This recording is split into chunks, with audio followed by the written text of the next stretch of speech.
अस्सलाम वालेकुम। कैसे हैं भाई, सब ठीक है? आमिर सौदा है कोई? निकाल दूँ क्लास से? एक भी असाइनमेंट नहीं है। एक आध दिन नहीं चलेगा भाई, निकाल लो। सही है। नेक्स्ट कोर्स में एडमिशन लेना।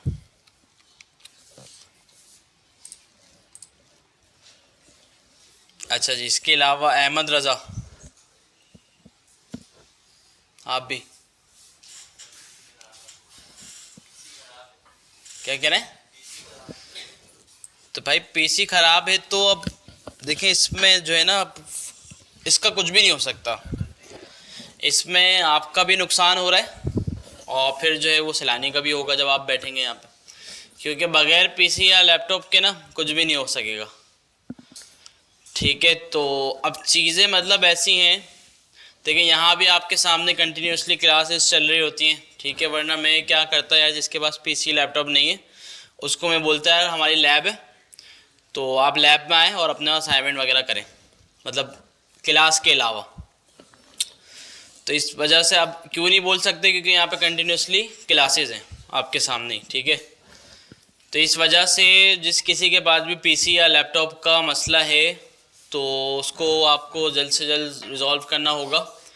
ठीक है, वरना इस तरह जो है ना आप नहीं कर सकते। ठीक है, ठीक है। अभी मैं रिसेंटली गया था मार्केट किसी काम से, तो मैंने वहाँ लैपटॉप के रेट वगैरह लिए, तो 20,000 रुपये में नॉर्मल आपको मिल रहा है। ठीक है, मैंने सारे मतलब उनसे काफ़ी सारे मॉडल पूछे, मतलब 20,000 रुपये में ऐसा है कि जो ना आपका ये कोर्स पूरा निकाल देगा। ठीक है, तो अब आप ये चीज़ देखें ना, अगर देखें मैं ये बात आपको गारंटीड बताता हूँ कि 80% लोग हमारी क्लास में ऐसे होंगे कि जिसके पास 20,000 से ज़्यादा का मोबाइल है। ठीक है, 80%। ठीक है, 80% के ऊपर कुछ लोग होंगे कि भाई जिनके पास नहीं है। तो अब वो 80% लोग जिनके पास 20,000 से ज़्यादा का मोबाइल है, तो मोबाइल जो है ना वो उनको कभी भी कोई फ़ायदा नहीं देगा। ठीक है, मोबाइल का सिर्फ आपको यही फ़ायदा होगा कि भाई कॉल कर ली, घर पे बात कर ली, ये सीन बस। बेहतर ये है कि अगर वो मोबाइल बिकता है उसको बेच के आप जो है ना लैपटॉप लें। ठीक है, जो कि आपको फ़ायदा देगा, फिर उस लैपटॉप से आगे जाके आप उससे अच्छा मोबाइल ले सकते हैं। ठीक है, तो वही चीज़ है ना, हम जो है ना कमाने से पहले अपने शौक के ऊपर उड़ाते हैं पैसा। ठीक है, तो अब आप देखें लैपटॉप पीसी के हमारे पास इश्यूज़ हैं, और हम बात करें मोबाइल की तो 20,000 रुपये से ज़्यादा का है हमारे पास। ठीक है, तो आप कोई भी लैपटॉप ले लें जो कि 20,000 रुपये का है, वो गुड इनफ है आपके इस पूरे कोर्स के लिए। वो आराम से आप पूरा कोर्स इसमें निकाल सकते हैं। ठीक है, तो क्रोम बुक मैंने देखी, वो मुझे नज़र नहीं आई, वो शायद इससे भी सस्ती हैं। ठीक है, हाँ, तो उससे ये ना आप जावा स्क्रिप्ट तक निकाल सकते हैं इससे, मतलब आपके 5 महीने आराम से निकल जाएंगे कोर्स के। अगर आप 8,5-10,000 रुपये का खर्चा करते हैं ना, तो आप 10,000 रुपये समझे, मैं 5 महीने का कह रहा हूँ ना आपको, 10,000 डिवाइडेड बाई 5 महीने की फ़ीस समझ लें अपनी, कि भाई ये हमारी फ़ीस है, हम पढ़ लें इतनी अच्छी चीज़। ज़्यादा ही है, जहाँ कहीं भी आप देखें ना कि ये पेड कोर्सेज हो रहे हैं वाले, वहाँ पे फ़ीस जो है ना मंथली वो ज़्यादा ही है। ठीक है, तो अगर आप ये समझ के भी 10,000 रुपये निकालते हैं तो आप सोचें इसमें भी आपका फ़ायदा ही है। तो इतना नहीं सोचें।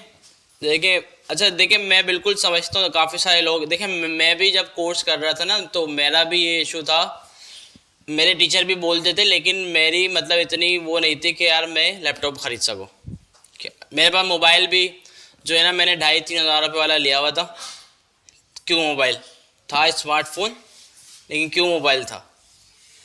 ठीक है, तो कुछ लोग होते हैं भाई हमारे पास, बिल्कुल ऐसी बात नहीं है कि यार हर कोई अफोर्ड कर ले, लेकिन ना कोशिश करनी चाहिए कि भाई कहीं से आपने उधार पकड़ लिया, इंस्टॉलमेंट्स ले ली, चलो भाई सैलानी में तो खैर आपको मिलते हैं इंस्टॉलमेंट में लैपटॉप, लेकिन यहाँ जो डब्बा पैक मिलते हैं, ठीक है, न्यू, तो अगर आप वो लेंगे तो इतनी उसकी इंस्टॉलमेंट और ज़्यादा होती है, फिर वो मतलब 10-15 हज़ार रुपये आपको देना पड़ेंगे इससे बेहतर ये 20,000 रुपये का आप लैपटॉप ले लें सेकेंड हैंड।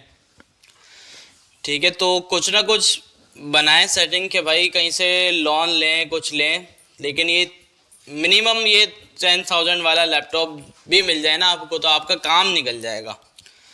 ठीक है, इतनी ज़्यादा हमारी कोई रिक्वायरमेंट्स नहीं है। ठीक है, हम कोई भी चीज़ पढ़ते हैं, अब जैसे बंदा ग्राफिक डिज़ाइनिंग सीखता है हमारे पास, तो यहाँ पे उसको चलाने के लिए सॉफ्टवेयर जो चाहिए होते हैं उसके लिए फिर अच्छा लैपटॉप भी लेना होगा। अब हमारा देखें, हम तो भाई एक HTML की फ़ाइल बना रहे हैं और लगे हुए, विजुअल स्टूडियो कोड हमने एक ऐड किया है इसमें, और अगर आप वो 10-12 हज़ार 15 हज़ार का लैपटॉप लेंगे, उसमें अगर विजुअल स्टूडियो कोड भी नहीं चलते ना, तो दूसरे सॉफ्टवेयर्स भी हैं हमारे पास। ठीक है, सबलाइम टेक्स्ट के नाम से, नोटपैड प्लस के नाम से है। ठीक है, तो काफ़ी सारे एडिटर्स हैं जिस पर आप अपना कोड चला सकते हैं। अच्छा, वो भी ना हो ना, तो हमारे पास ये क्रोम ब्राउज़र के अंदर इतने सारे टूल हैं, जैसे कि जेसफिडल हो गया। ठीक है, और इसके अलावा भी हमारे पास काफ़ी सारे ऐसे टूल हैं जिसमें जो अपना आप देखें HTML लिख के, जावास्क्रिप्ट, CSS सब लिखा, ये रिजल्ट आपने देख लिया। तो ये तो मैं कहता हूँ किसी भी लैपटॉप में चल जाए, इसके लिए तो कोई रिक्वायरमेंट से नहीं है इतनी के ज़्यादा हैवी चीज़ आपको चाहिए। ठीक है, जिसके पास हैवी चीज़ है तो बेहतरीन चीज़ है भाई, फिर आगे तक आपके काम आएगी। ठीक है, कोर्स के बाद भी आप उस पर अपना काम भी स्टार्ट कर सकेंगे, लेकिन सीखने के लिए ना मिनिमम लैपटॉप होना चाहिए इतना कि भाई ब्राउज़र पे ये चला सकें आप। ठीक है, क्योंकि मोबाइल पे भी कर लेते हैं, लेकिन मोबाइल पे ना वो बात नहीं आएगी कि मोबाइल पे प्रोफेशनल कोडिंग जो है ना वो आप कभी भी नहीं कर सकते। थोड़ा बहुत बुक पढ़ सकते हैं मोबाइल पे, थोड़ी बहुत मतलब एक दो चीज़ों को चला के देख सकते हैं, लेकिन मोबाइल पे वो मज़ा नहीं आएगा। ठीक है, तो इस वजह से लैपटॉप की जो नीड है ना वो बहुत शदीद है। ठीक है, और कंप्यूटर भी बना सकते हैं, लेकिन कंप्यूटर से अच्छा जो है ना वो लैपटॉप रहता है। ठीक है, कंप्यूटर के कोई नुकसान है कि भाई आप वो घर पे ही रहेगा, आपके इधर उधर लेके नहीं जा सकते, और लोड शेडिंग आजकल आपको पता है। ठीक है, चलो अगर लाइट आती भी है तो फिर कंप्यूटर का बिल भी ज़्यादा आता है, आपका ज़्यादा वॉट्स लेता है ना वो। लैपटॉप के फ़ायदे ही फ़ायदे हैं। ठीक है, तो कोशिश करें कि जितनी जल्दी हो सके। अच्छा, जिसके पास अच्छा लैपटॉप भी है ना, और वो इस वजह से नहीं आता है मैं क्लास में लेके आऊँगा, रास्ते में कोई ऊँच नीच ना हो, तो वो ये कर सकता है कि 10-15 हज़ार रुपये का एक नॉर्मल लैपटॉप ले ले क्लास में लाने के लिए। वो भी ये कर सकता है अगर अफोर्ड कर सके ना, तो उसका चलो कोई दुख नहीं होगा कि भाई इसमें कोई डर नहीं है। तो हमारे पास कोई बड़ा लैपटॉप होता है, हमें डर होता है कि यार लेके जाऊंगा आऊँगा, मसला ना हो कुछ। तो इस वजह से वो भी बंदा जो है ना कोई ऐसा लैपटॉप ले ले जो क्लास में आ जाए। तो फिर इससे जो है ना क्लास में हमारी थोड़ी एक्टिविटीज़ शुरू होंगी कि भाई मैं आपको काम करने के लिए दूंगा, आपका काम देखूंगा। देखिए, टाइम लगेगा अभी आगे जाके ना, बिल्कुल आपकी लैब भी होंगी, लैब में आपको मैं लेके जाऊंगा, तो लेकिन उसमें थोड़ा टाइम चाहिए क्योंकि अभी आपके सामने क्लासेस चल रही हैं। ठीक है, होता ये कि अब आप देखिए हमारी पहली क्लास में काफ़ी सारे लोग थे, अभी देखें अभी से कम होना शुरू हो गए। अभी तो HTML चल रहा है ना, मतलब आगे काफ़ी सारे लोग बैठे हुए थे। अब आप देखेंगे जावास्क्रिप्ट हाफ होगी तो हमारी क्लास भी हाफ हो जाएगी। अच्छा, मैं तो यही कोशिश करता हूँ ना हो भाई, मेरी दुआ भी है ये। ठीक है, आप सबको भी कोशिश करनी चाहिए, जिस किसी के साथ भी कोई इशू है, कोई मसला है, तो वो शेयर करे, बताए कि भाई ये इशू आ रहा है, तो फिर उसको रिजॉल्व करेंगे ज़रूर भाई। तो लेकिन क्लास छोड़ देना ना गलत है। ठीक है, आपको मौका मिला है, आप जो है उसको सीखें। ठीक है, और जो एंड तक इस क्लास में बैठा हुआ होगा वही कामयाब होगा। ठीक है, तो ये बात आप याद रख लीजिएगा। ठीक है भाई, तो कोशिश करके कर लें यार लैपटॉप वाला काम जल्द से जल्द। अली हसन नहीं है कोई भी?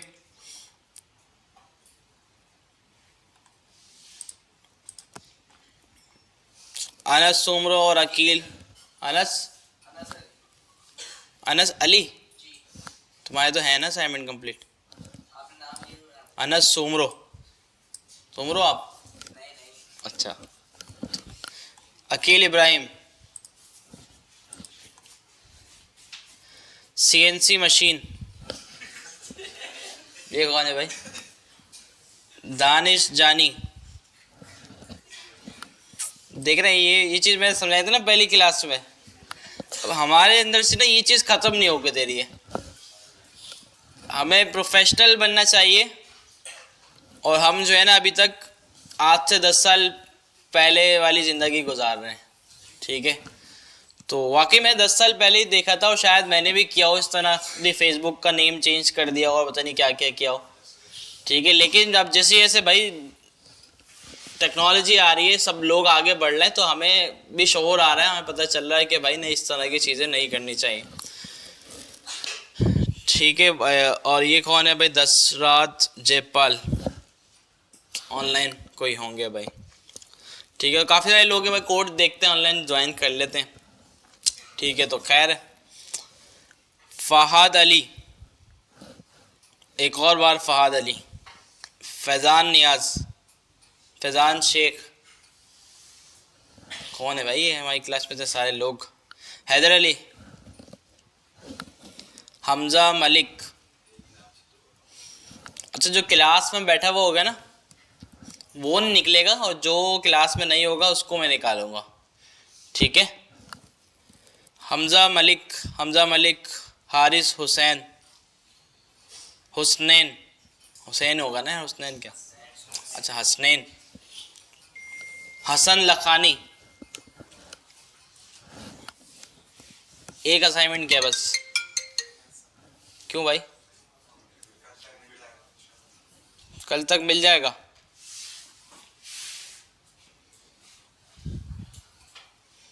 भाई देखिए, इस तरह नहीं चलेगा यार, करना पड़ेगा काम।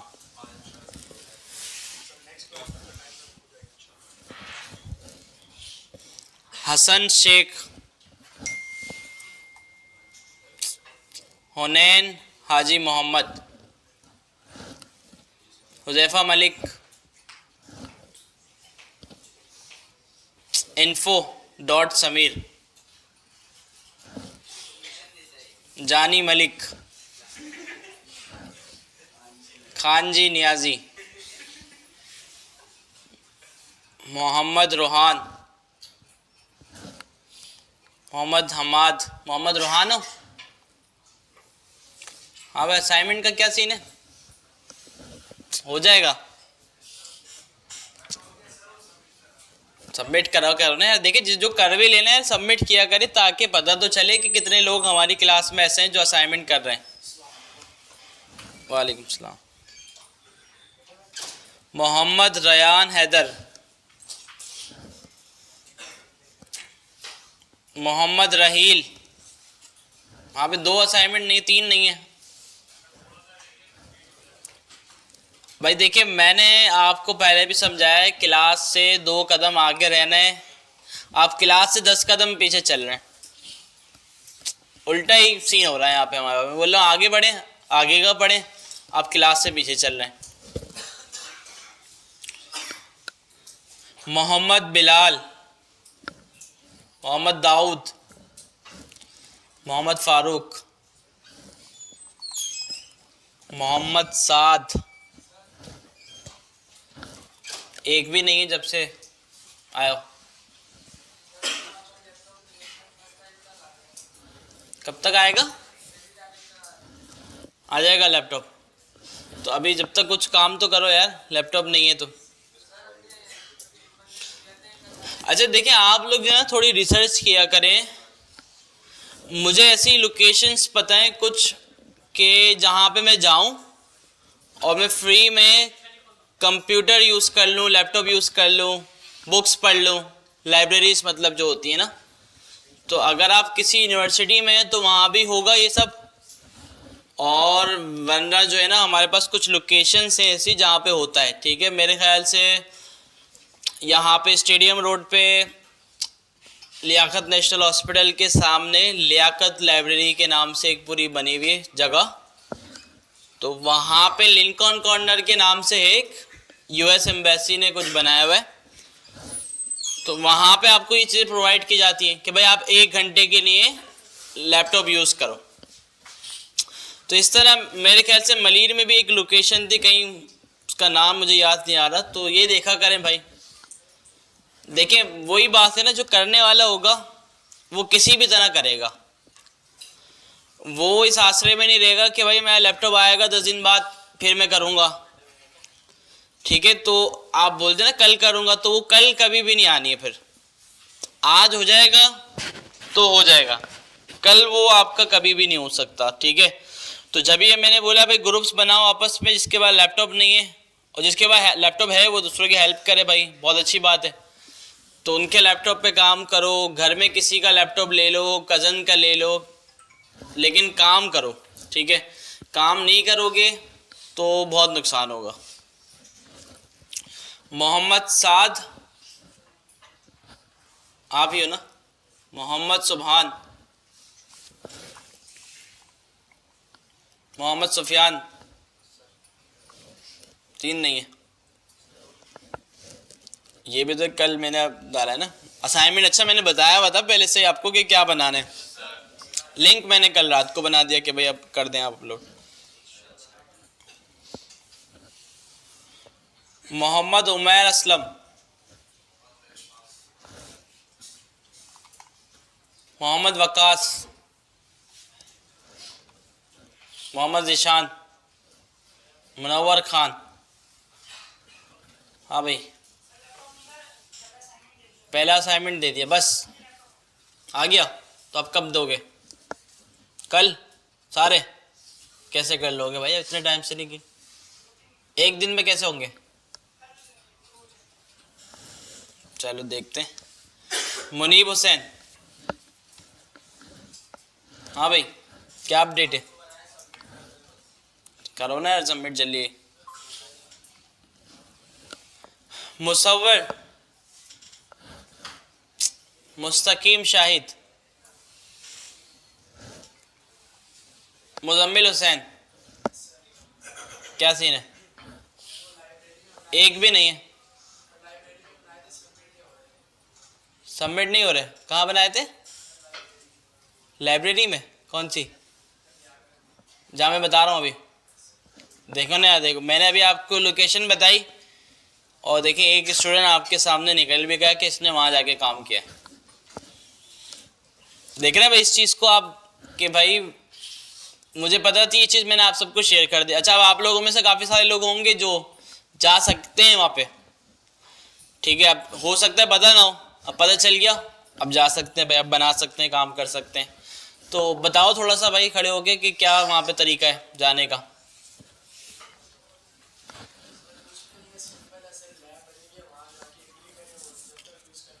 लैपटॉप मिल जाता है या कंप्यूटर मिलता है? ठीक है, एंट्री होती होगी, पहले एंट्री करवाएं अपनी और बैठ जाएं। सही है, और फिर वापसी में जाते हुए ले लें। सही है। और कितना कितना टाइम अलाउ है?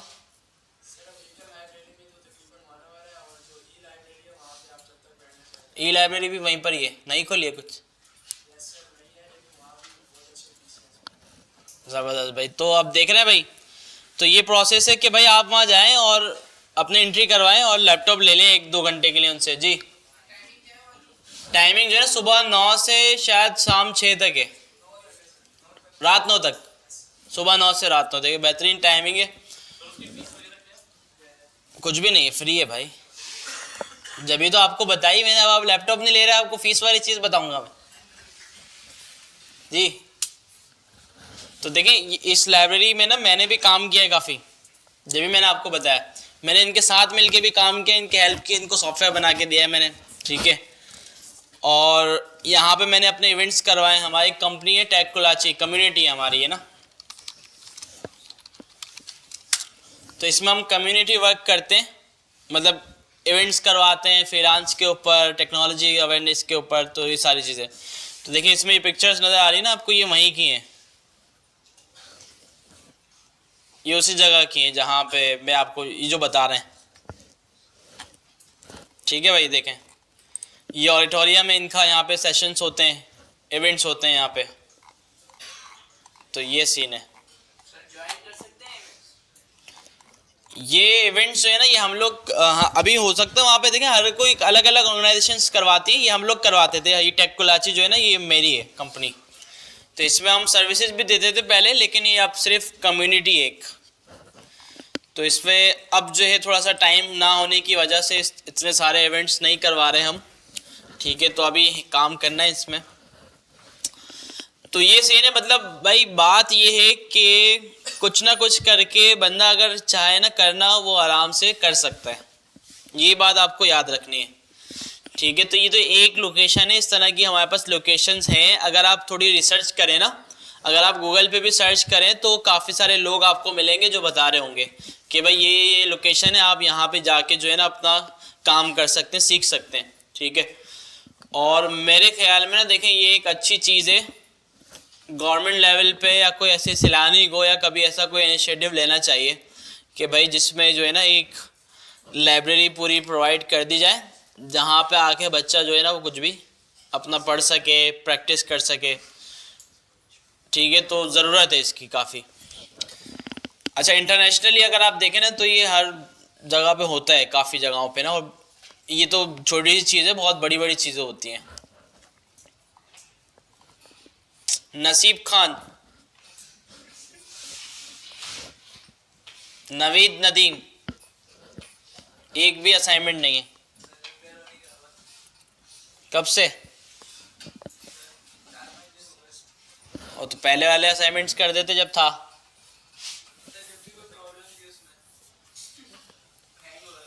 तो तुम झूठ बोल रहा हो, मुझे लग रहा है ऐसा ही है ना।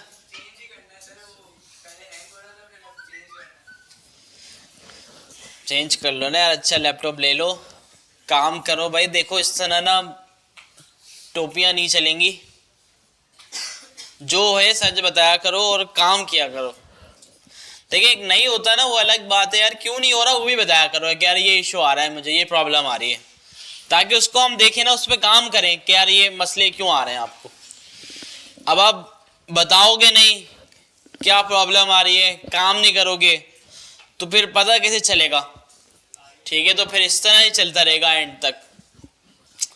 और जो भी मतलब आप यहाँ पे चीज़ें पढ़ रहे हैं ना, आप ऐसा समझ लें हर नेक्स्ट क्लास के लिए आपको उससे लास्ट क्लास का पढ़ना और समझना ज़रूरी है, ठीक है। मतलब अगर आपको नेक्स्ट क्लास लेनी है ना, तो आज की क्लास आपके लिए लेना ज़रूरी है, तो नेक्स्ट क्लास आपको समझ में आएगी, ठीक है। तो 100% गारंटीड बात है ये, ठीक है। तो और इसी तरह असाइनमेंट की बात है, आप फर्स्ट असाइनमेंट करेंगे तो सेकंड समझ में आएगा आपको, फर्स्ट नहीं करेंगे सेकंड में समझ में नहीं आएगा। तो अब यही चीज़ ना आगे तक चलेगी। CSS शुरू करेंगे, HTML आती होगी तो CSS समझ में आएगी, CSS आती होगी, HTML CSS आती होगी तो फिर जावास्क्रिप्ट समझ में आएगी, वरना इसी तरह से इश्यूज आते रहेंगे। राफे शर्जील, क्यों? ये भी तुम हो? चलो नीचे वाले तुम हो। ये 3 भी है भाई, ये तुम नहीं हो। स्पेलिंग तो तुम्हारे ऐसी लग रही है, इसको भी निकाल देते। रयान समी, रजा अंसारी, रिजवान आलम, कॉन्टैक्ट नेम है, ईमेल कॉन्टैक्ट की वजह से। रोहित पुरी, कौन है? कहाँ है भाई आपके असाइनमेंट्स? कौन कहाँ से बोल रहे हैं? अच्छा यहाँ नीचे। कब तक होंगे भाई?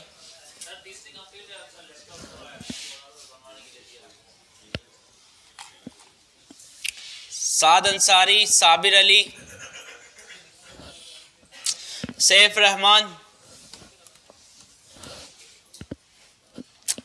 साइम खालिद, साजिद ब्रोही। हाँ भाई एक भी असाइनमेंट नहीं है। आ गया? अब कब होंगे भाई फिर? चलो देखते हैं।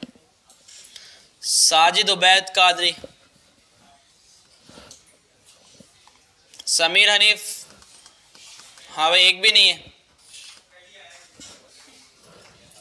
सबके लैपटॉप यार अभी आजकल आए हैं, कुछ के खराब हुए हैं, क्या सीन चल रहा है ये?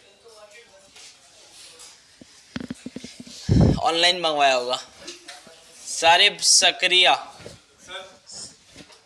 कॉल कौन है सारिब? हाँ भाई। सारिम खान, शाहजी, कौन है शाहजी भाई? शहरोज अहमद, शुएब अत्तारी, सिराज सैफी, सुफियान, सैयद अनवर अली शाह, सैयद हाशिर, सैयद मजहर। काफ़ी सारे लोग ऐसे हैं जो क्लास में है ही नहीं। Syed Shahmir, Talha Ansari, life journey. ये वाली तलहा अंसारी ऊपर वाला सही। तलहा राव, टेक कुलाची। एक असाइनमेंट सबमिट है मेरा। Trend chilli. अब सारे व्लॉग्स बनाने में लगे हुए आजकल लग रहा है। वो ये ना एक वीडियो में देख रहा था यार, ब्लॉगर्स ने ना खराब कर दिया हमारे लड़कों को यार। सब इसके चक्कर में लगे हुए कि भाई व्लॉग बनाओ और पैसा कमाओ। उमर राना, उसामा मलिक, उस्मान खान, उस्मान मेमन, उस्मान ट्रैवल, वासिफ खान। एक भी नहीं है। कौन से एग्जाम्स हो रहे हैं? एग्जाम्स तो होते रहेंगे यार। अभी हमारा कोर्स जावास्क्रिप्ट शुरू होगी, फिर 4 महीने बाद एग्जाम्स हो जाएंगे। फिर क्या करोगे? कंप्यूटर साइंस पढ़ लो। यूनुस खान, हाँ भाई एक भी असाइनमेंट नहीं है।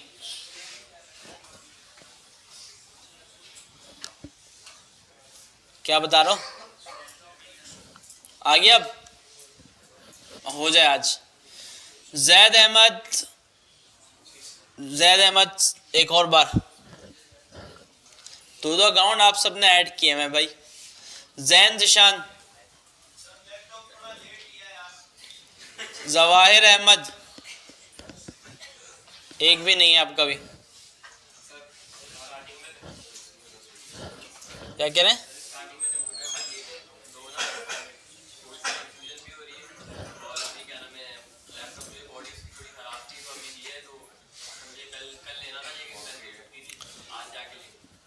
सही। अच्छा देखिए एक बात भाई याद रखें कि कभी भी ना आपने शशकों पे नहीं जाना है कि यार अब पढ़ना है तो लैपटॉप वीआईपी चाहिए। ये डिमांड नहीं होनी चाहिए आपकी कि अगर चलो घर वाले भी दिलवा रहे हैं ना, तो ऐसा ना हो कि आप उनको बोले यार लाख रुपए का तो दिलवाओ कम से कम, इसमें गेमिंग वेमिंग भी थोड़ी सी हो जाए पार्ट टाइम में। तो शशकों पे नहीं जाना है, कभी भी काम चलाना है। चाहे आपका कीबोर्ड टूटा हुआ हो, एक्सटर्नल कीबोर्ड लगा के चलाओ, एलसीडी खराब हो, नज़र आ रहा है लेकिन चल रही है, ठीक है, तो काम चलाना है। अभी ये लेवल ऐसा है आपका, काम चलाना है। शशकों पे नहीं जाना, महंगी चीज़ नहीं उठा लेनी कि जितनी महंगी चीज़ होगी उतना आप पीछे भागोगे, जितनी ख़राब चीज़ होगी ना मेहनत करोगे आप खुद लेना अच्छा लैपटॉप, ठीक है। तो एक ये भी चीज़ है। जिम हांसो, जुहैब इम्तियाज, जुहैब इकबाल, जुबैर। क्वेश्चन है, बोलो।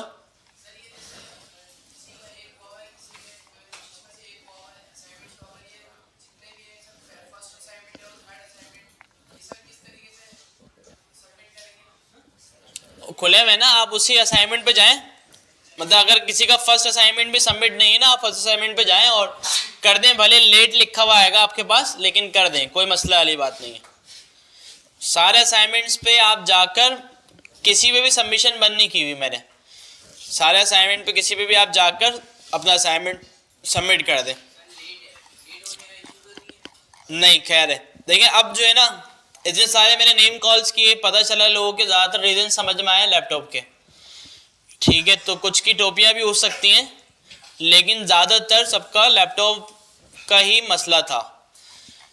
तो और काफ़ी सारे लोगों का रिजॉल्व हो गया। तो आप कोशिश करके भाई ये ना हो, अच्छा अब मुझे पता नहीं है कि कौन क्लास में आया था कौन नहीं, तो आप समझ लें जिसके 1 2 3 लास्ट के 3 नहीं हुए ना उसको निकालूंगा मैं, ठीक है, सही है ना, क्योंकि आज कि वो हमारी क्लास में नहीं है ना, इसका मतलब जिसके सारे नहीं है तो उसको तो निकालेंगे ही, और जिसके लास्ट 3 नहीं उसको भी निकालेंगे। तो कोशिश करके आप जो है ना 3 असाइनमेंट तो अपने कंप्लीट करें शुरू के, सही है भाई। और आज जो है अब अभी हम पढ़ लें, आज का असाइनमेंट आपको अभी दोबारा मिल जाएगा, तो आपके लिए देखें आगे और असाइनमेंट्स आ जा रहे हैं। अब आप पीछे असाइनमेंट्स नहीं कर रहे तो आपको इश्यूज आएंगे। या मेरे ख्याल से आप अगर आप 1 घंटा भी दे देना आपका असाइनमेंट हो सकता है, ठीक है। या जो लोग बना रहे हैं कितना टाइम लगता होगा असाइनमेंट में? हो गया फिर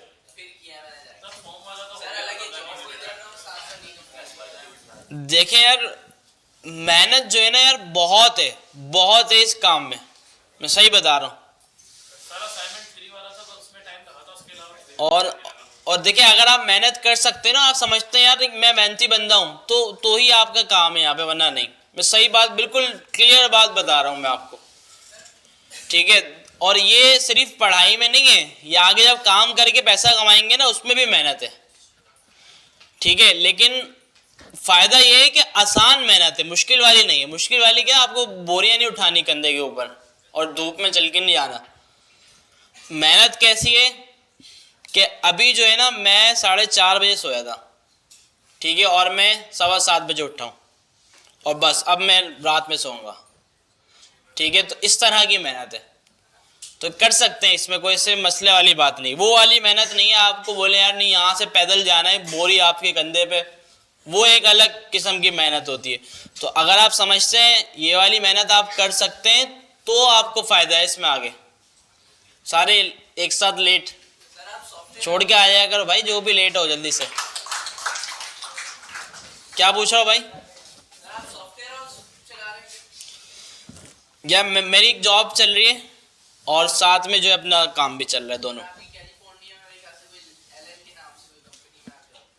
एलन नहीं ना, लूसिड लैंड थी, लेकिन वहाँ से अभी छोड़ दिया और मेरा स्टेटस अपडेट नहीं किया है, अभी कहीं और।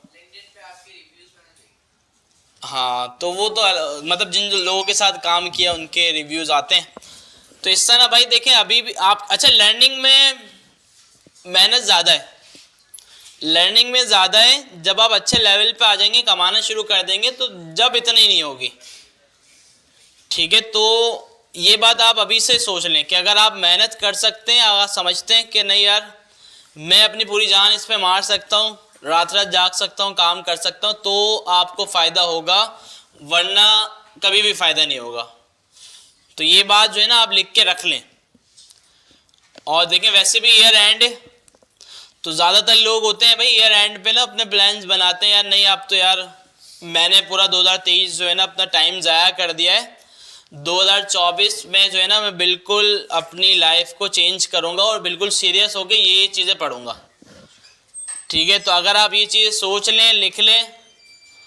अच्छा देखें ये जो है ना मैं आपको पहले ही बता चुका और ये हकीकत बात है कि आप जो है ना आपको क्या करना है आप लिख लें अपने पास, ये लाजमी है। एक शीट ले लें, गूगल शीट ले लें, उसमें लिख दें कि भाई आपको आगे क्या करना है, आने वाले 10 साल में आपको क्या करना है, रिसर्च करें। अच्छा ये नहीं कि अब काफ़ी सारे लोग होंगे 5 मिनट में लिख के जान छुड़ा देंगे, वो वाला लिखना नहीं होगा। लिखने के लिए आप पूरा 1 महीना लें। कितना? 1 महीना।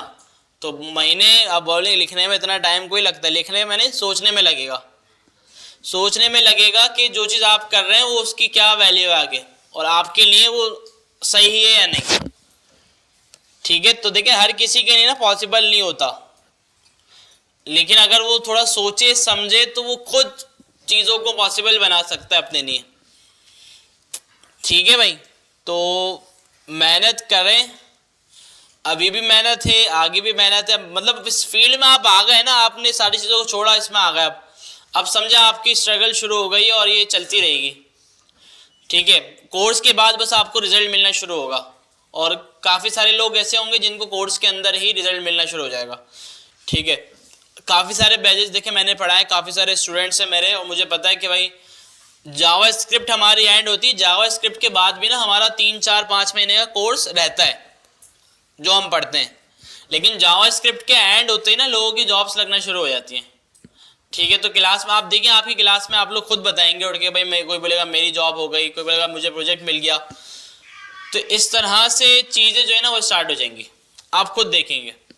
ठीक है, अभी हमारा बैच 9 पास आउट हुआ है, तो उसमें तकरीबन क्लास में 60%, ठीक है 60% लोग ऐसे हैं कि जो सारे जो है ना अच्छी जगहों पे अच्छा कमाने लग गए।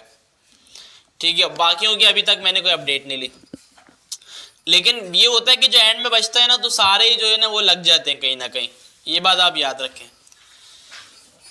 ठीक है भाई, तो ये अच्छा किया आज हमने थोड़ी सी प्रोग्रेस अपनी डिस्कशन की हमने इसके बारे में। जी हम्म।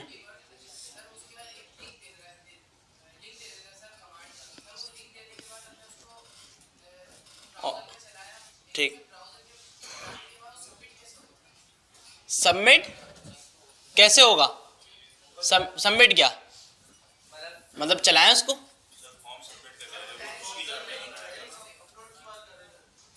हाँ, वो तो लिंक आप वहाँ पे कॉपी पेस्ट करें गूगल क्लासरूम में और टर्न इन कर दें, बस ऐसे होगा।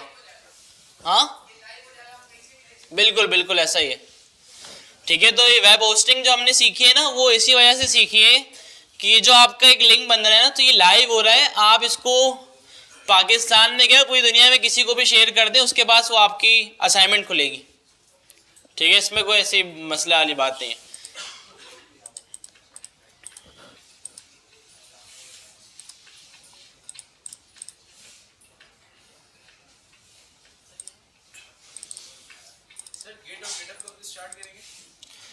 गेट जो है ना अभी HTML कंप्लीट होने के बाद CSS शुरू करने से पहले थोड़ा सा पढ़ेंगे, और उसके बाद CSS कंप्लीट करने के बाद जावास्क्रिप्ट के मिड में एडवांस पढ़ेंगे।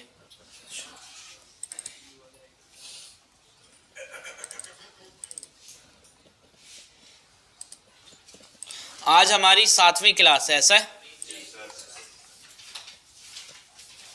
फॉर्म्स कंप्लीट था ना? गुड हो गया, तो फिर इसका मतलब जो है 8 और फिर वो 9 जो है ना इतना ज़्यादा इम्पोर्टेंट नहीं है, ये समझे HTML का लास्ट चैप्टर है। ऑडियो वीडियो है ना, तो उसमें थोड़ी सी पुरानी चीज़ें भी हैं फ्लैश वगैरह वाली, तो वो स्किप करते हैं वो चीज़ें हम। तो इसमें बस ये 8 चैप्टर नंबर 8। अच्छा, और चीज़ें भी होंगी काफ़ी सारी जो आपको नज़र आए HTML में, काफ़ी सारी इसमें भी पता चल जाएंगी अभी आपको जो अभी हम देख रहे हैं। ठीक है, तो चैप्टर नंबर 8 में जो है वो एक्स्ट्रा मार्कअप। अच्छा, फॉर्म्स क्लियर है सबको? फॉर्म में ऐसी कोई चीज़ तो नहीं जो समझ में नहीं आ रही? मैंने एक चीज़ आपको और बताई थी फॉर्म सबमिट वाली, कि उसमें एक वेबसाइट मैंने आपको बताई थी, क्या थी? formsubmit.co के नाम से ना, यूज़ करके देखी वो वेबसाइट? गुड, सही, बेहतरीन हो गया फिर तो। क्या है? सेलेक्टेड को डिसेबल करना है, तो डिसेबल का एक होता है ना वहाँ पर एट्रीब्यूट, एट्रीब्यूट लगा दें डिसेबल का, बता देते हैं।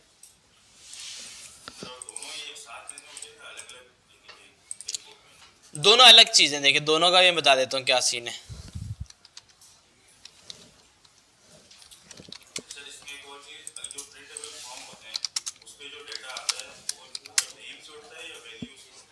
वैल्यू से, नेम तो देखिए उसकी आइडेंटिटी है ना, मतलब वो है कि भाई ये क्या चीज़ है, टैग है एक उसका।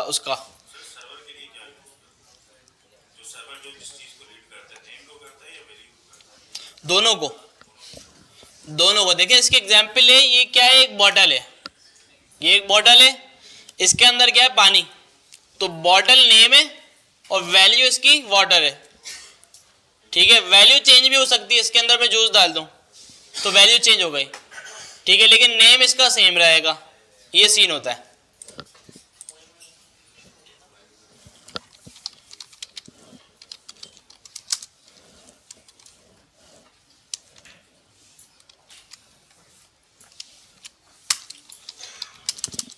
ठीक है भाई, देखिए जब भी हम कोई इनपुट बनाते हैं ना, तो अभी HTML तक तो कोई इसमें ना वैल्यू की ज़रूरत है ना किसी चीज़ की ज़रूरत है, लेकिन अगर आप फॉर्म सबमिट कर रहे हैं तो फिर नेम और वैल्यू की ज़रूरत है। जो मैंने फॉर्म सबमिट वाली चीज़ आपको बताई थी ना, नेम और वैल्यू दोनों आ रही होंगी। देखिए मैं अभी आपको दिखाता हूँ।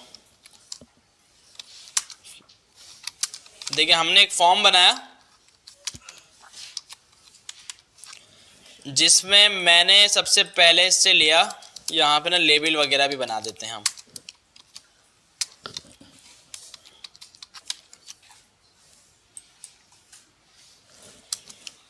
इसका फुल नेम,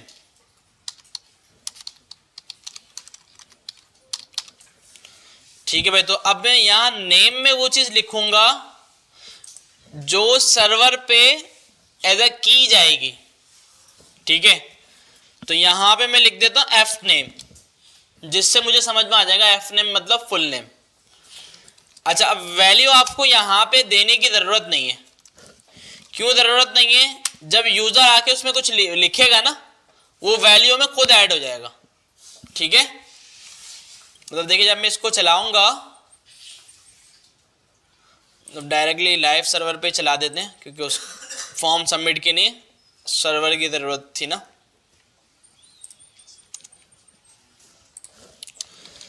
देखें ये मेरे पास इनपुट आ गया।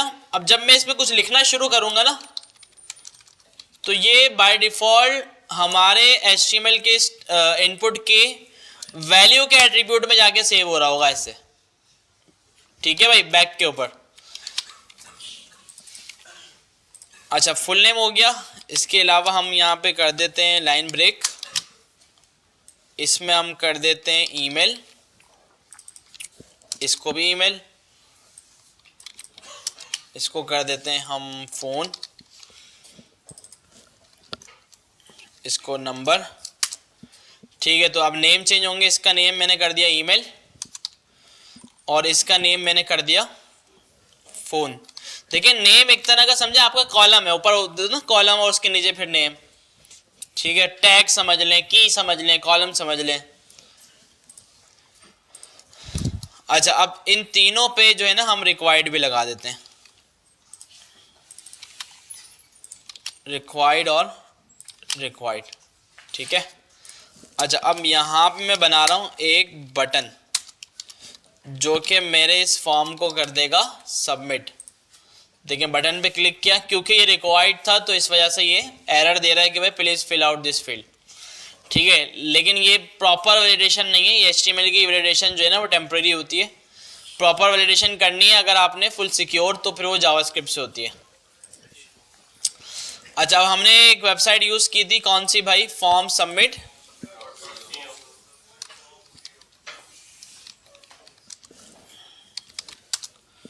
ठीक है। तो इसकी मेरे ख्याल से कोई लिमिटेशन पता नहीं है या नहीं, लेकिन अभी जा रहे हैं तो आप इस पे भेजें, कोई ऐसा मसला नहीं है। तो इसमें देखें ये बोल रहा है भाई आप जो है ना एक्शन के अंदर, देखें एक्शन का जो एट्रीब्यूट है ना, इसमें आपको वो सर्वर का एड्रेस बताना है जहाँ पे आपने ये फॉर्म को सबमिट करवाना है, ठीक है। और बाकी जो है ना ये सर्वर खुद हैंडल कर रहा है कि भाई फॉर्म से डेटा लेके और फिर जो है आपकी ईमेल पे जो भेज रहा है वो सारी चीज़ें ना। देखिए जिस तरह ये एक वेबसाइट हम बना रहे हैं ना, तो इस तरह एक सर्वर की भी ऐप बनती है पूरी, जो कि फ्रंट पे नहीं बल्कि बैक पे चल रही होती है सर्वर के ऊपर।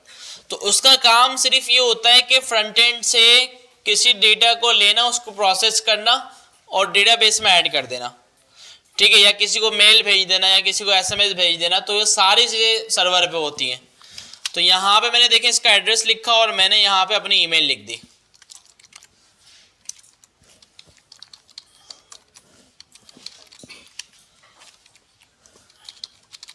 ठीक है जी। और हाँ, इसमें मेथड हमने डाल दिया पोस्ट। पोस्ट क्यों डाला? क्योंकि हम डेटा जो है वो पोस्ट करवा रहे हैं, सबमिट करवा रहे हैं, डेटा मंगवा नहीं रहे। नहीं, सबमिट नहीं लिख सकते, ये फिक्स्ड वैल्यू है, मेथड का एट्रीब्यूट है। पोस्ट जो वैल्यू है ना ये फिक्स्ड है, इसके अलावा कुछ और नहीं लिख सकते। तो दो वैल्यू हमारे पास यहाँ पे होती हैं, पोस्ट और गेट, ठीक है। तो मैंने अपना नेम लिख दिया, मैंने ईमेल लिख दी और मैंने जो है वो फ़ोन नंबर लिख दिया। ठीक है, अब देखिए मैंने सबमिट किया, इसने मुझसे ये पूछा कि भाई I am not a robot, और इसने ये मेरा फॉर्म सबमिट कर दिया। अब मेरे अपनी ईमेल पे आके देखता हूँ, तो अब आप देखें यहाँ पे एफ नेम जो लिखा हुआ आ रहा है, ये कैसा आया? क्योंकि ये हमने इनपुट को नेम दिया था, एफ नेम, तो इसने यहाँ पे उसको एज अ की बना के दिया। अब हमें पता चल रहा है ना, फुल नेम गौस अहमद है, ईमेल ये है और फोन नंबर ये। अगर हम नेम नहीं भेजते तो कैसे पता चलता? अगर हम नेम नहीं भेजते, अब फॉर एग्जाम्पल आप समझे, मैंने जो है ना फुल नेम भी लिया और फुल नेम के साथ साथ मैंने यूजर का फादर नेम भी लिया। अब दोनों एफ नेम और एफ नेम में भेज दूं सर्वर के ऊपर, तो पता कैसे चलेगा कौन सा फुल नेम है और कौन सा फादर नेम है? कैसे पता चलेगा? भले वैल्यू अलग हो। अब जैसे एक गौस और फादर नेम अहमद, तो भाई कैसे पता चलेगा गौस कौन है और अहमद कौन है? तो हम क्या करते हैं, नेम चेंज करके बताते हैं कि भाई इसको मैं अब बोल दूंगा फुल नेम, ठीक है, और इसको हम बोल देंगे फादर नेम, ताकि दोनों आइडेंटिफाई हो सकें कि भाई ये फुल नेम है और ये फादर नेम है। तो इस वजह से नेम दिया जाता है। देखिए अब मैं सबमिट करता हूं,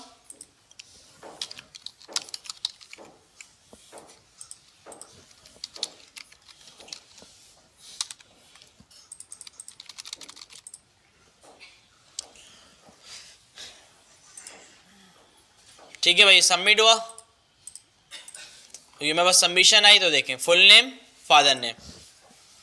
तो इसको आपने एज अ की बना के भेजा है नेम को, और वैल्यू इसने खुद उठाई है। इसने वैल्यू कैसे उठाई? जो मैंने आपको बताया, यूजर इनपुट के अंदर जो वैल्यू लिखता है वो खुद जाके सेव हो जाती है इनपुट के एट्रीब्यूट के अंदर। सेटअप है, क्लियर है? हिडन वाला देखिए इतना काम का नहीं है वो ऐसे ना। और डिसेबल बताता हूँ, डिसेबल का एट्रीब्यूट क्या करता है कि यूजर से डिसेबल कर देता है फॉर्म को ना, कि यूजर इसमें कुछ लिख ना सके।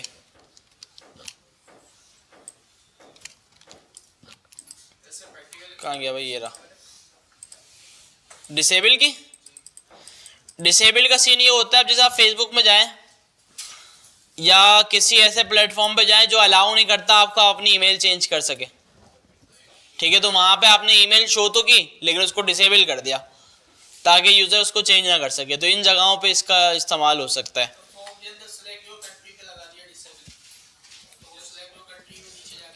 और पाकिस्तान डिफॉल्ट डाल दिया आपने, ठीक है, तो ताकि यूजर जो भी आए वो पाकिस्तानी रहे, वो खुद से सेलेक्ट नहीं कर सके।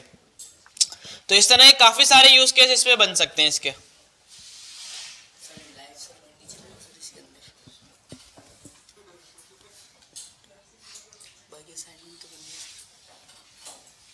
एक्सटेंशन डालिए, डाली तो ये आ तो रहा, लेकिन आ नहीं रहा।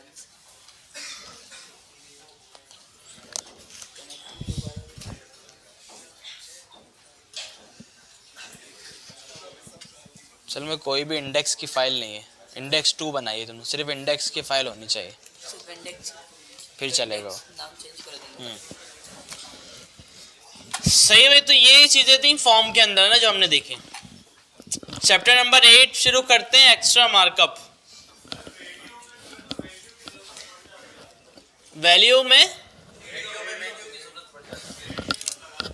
हाँ जरूरत पड़ती है उसकी, लेकिन किसके साथ? रेडियो बटन के साथ। वैल्यू क्या जाता है? अगर आप वैल्यू देंगे तो नील जाएगा ना। देखिए वैल्यू की जरूरत कहां पड़ती है? अगर आपके पास रेडियो बटन है या चेक बॉक्स है कि भाई अब यहां पे बोलूं सेलेक्ट योर सिटी, तो अब यहां पे जो है ना हमारे पास ये सेलेक्ट होगा,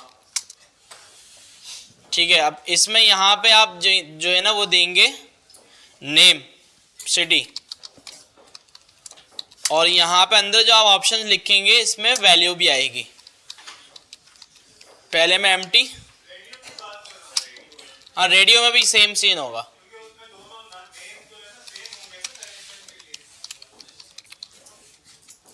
ऐसा ही है, वैल्यू एक जाएगी कोई।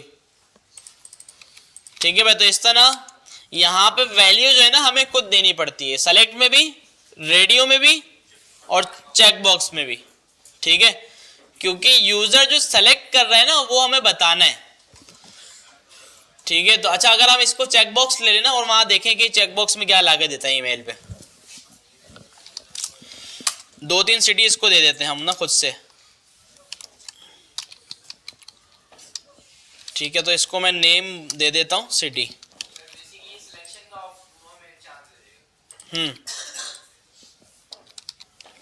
ठीक है, ये हो गया, ये हो गया।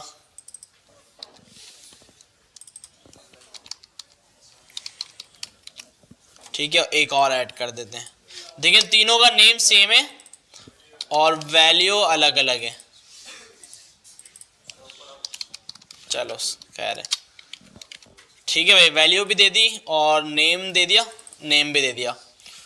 चलो अब चेक करते हैं। अच्छा ये डिसेबल किया था हमने।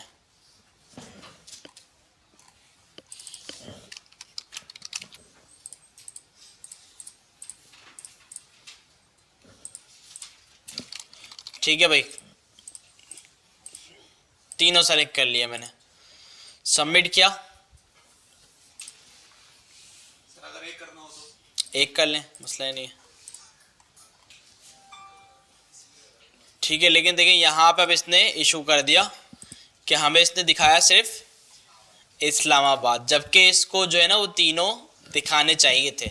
तो अब फॉर्म सबमिट ने शायद इस चीज़ को कंट्रोल नहीं किया हुआ, लेकिन हमारे पास से जो फॉर्म सबमिट हुआ ना उसमें तीनों गए होंगे,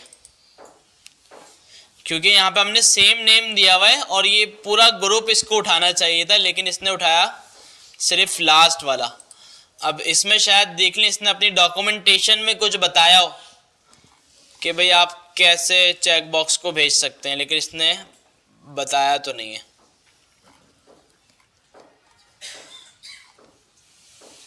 ठीक है भाई, तो इसे फॉर्म का कुछ मसला ही है, वरना जो है ना आप जब सेलेक्ट करेंगे तो फिर वो तीनों ही जाएंगे जितने आपने ऑप्शन सेलेक्ट किए।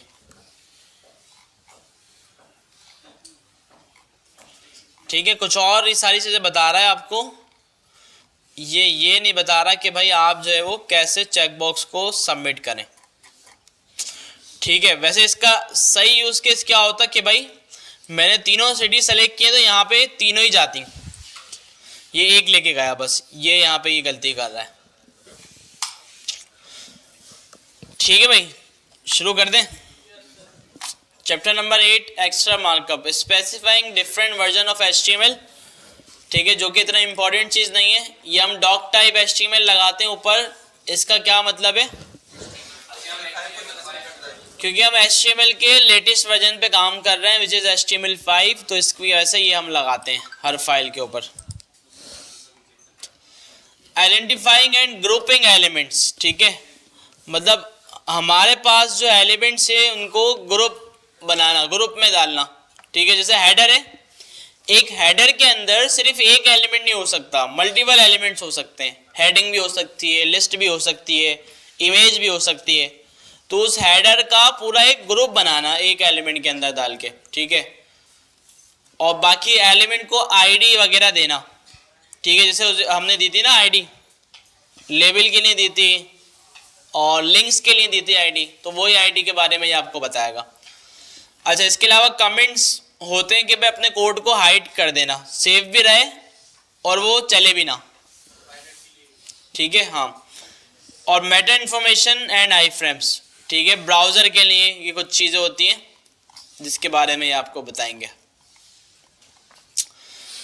तो ये इसकी हिस्ट्री है HTML की भाई।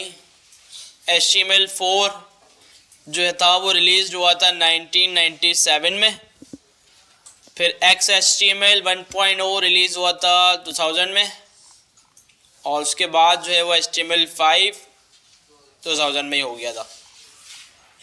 डॉक टाइप मतलब ये अलग अलग इसके वर्जन डिफाइन करने के लिए कोड थे, जिसमें हम HTML5 को डॉक टाइप HTML, सबसे शॉर्ट कोड यही है अभी वाला, बाकी सारे जो है उतने लेंथी हैं।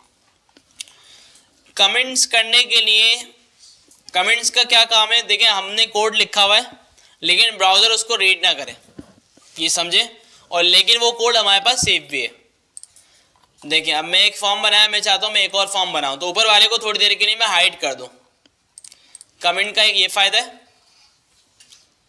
कैसे होगा, इसकी एक शॉर्टकट की है कंट्रोल क्वेश्चन मार्क, ठीक है, कंट्रोल स्लैश बोल लें या कुछ बोल लें, ठीक है। अच्छा हुआ तो इससे, लेकिन इसका तरीका क्या है कि आपने सिलेक्शन देनी है इसको कि भाई कहाँ से कहाँ तक आपने कमेंट करना है। जैसे मैंने कहा भाई इस फॉर्म से लेकर जहाँ तक ये फॉर्म चल रहा है ना वहाँ तक कमेंट करना है। तो अगर मैं विदाउट शॉर्टकट की करूँ ना तो क्या तरीका होगा, लेस देन डैश डैश और फिर आखिर में आके कहाँ पे रह गया, हाँ अच्छा शुरू में, ठीक है। तो ये इसका तरीका है, कमेंट हो गया।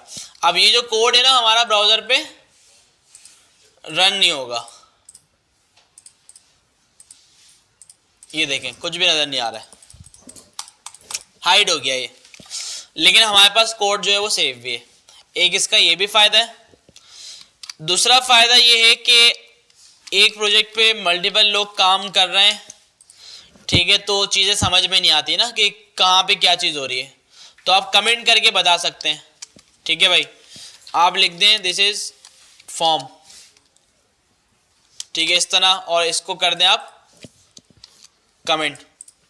तो अब ये यहाँ पे लिखा रहेगा लेकिन ब्राउज़र पे शो नहीं होगा, लेकिन जब कोई HTML की ये फाइल खोलेगा उसको शो हो जाएगा ये कि भाई यहाँ पे क्या लिखा हुआ है। तो कोई भी मैसेज या कोई भी ऐसी चीज़ जो आपने दूसरे बंदे को समझानी है वो आप यहाँ पे लिख सकते हैं, ठीक है, या फिर अपने कोड को टेम्परेरी हाइड कर सकते हैं। तो ये कमेंट का फ़ायदा है।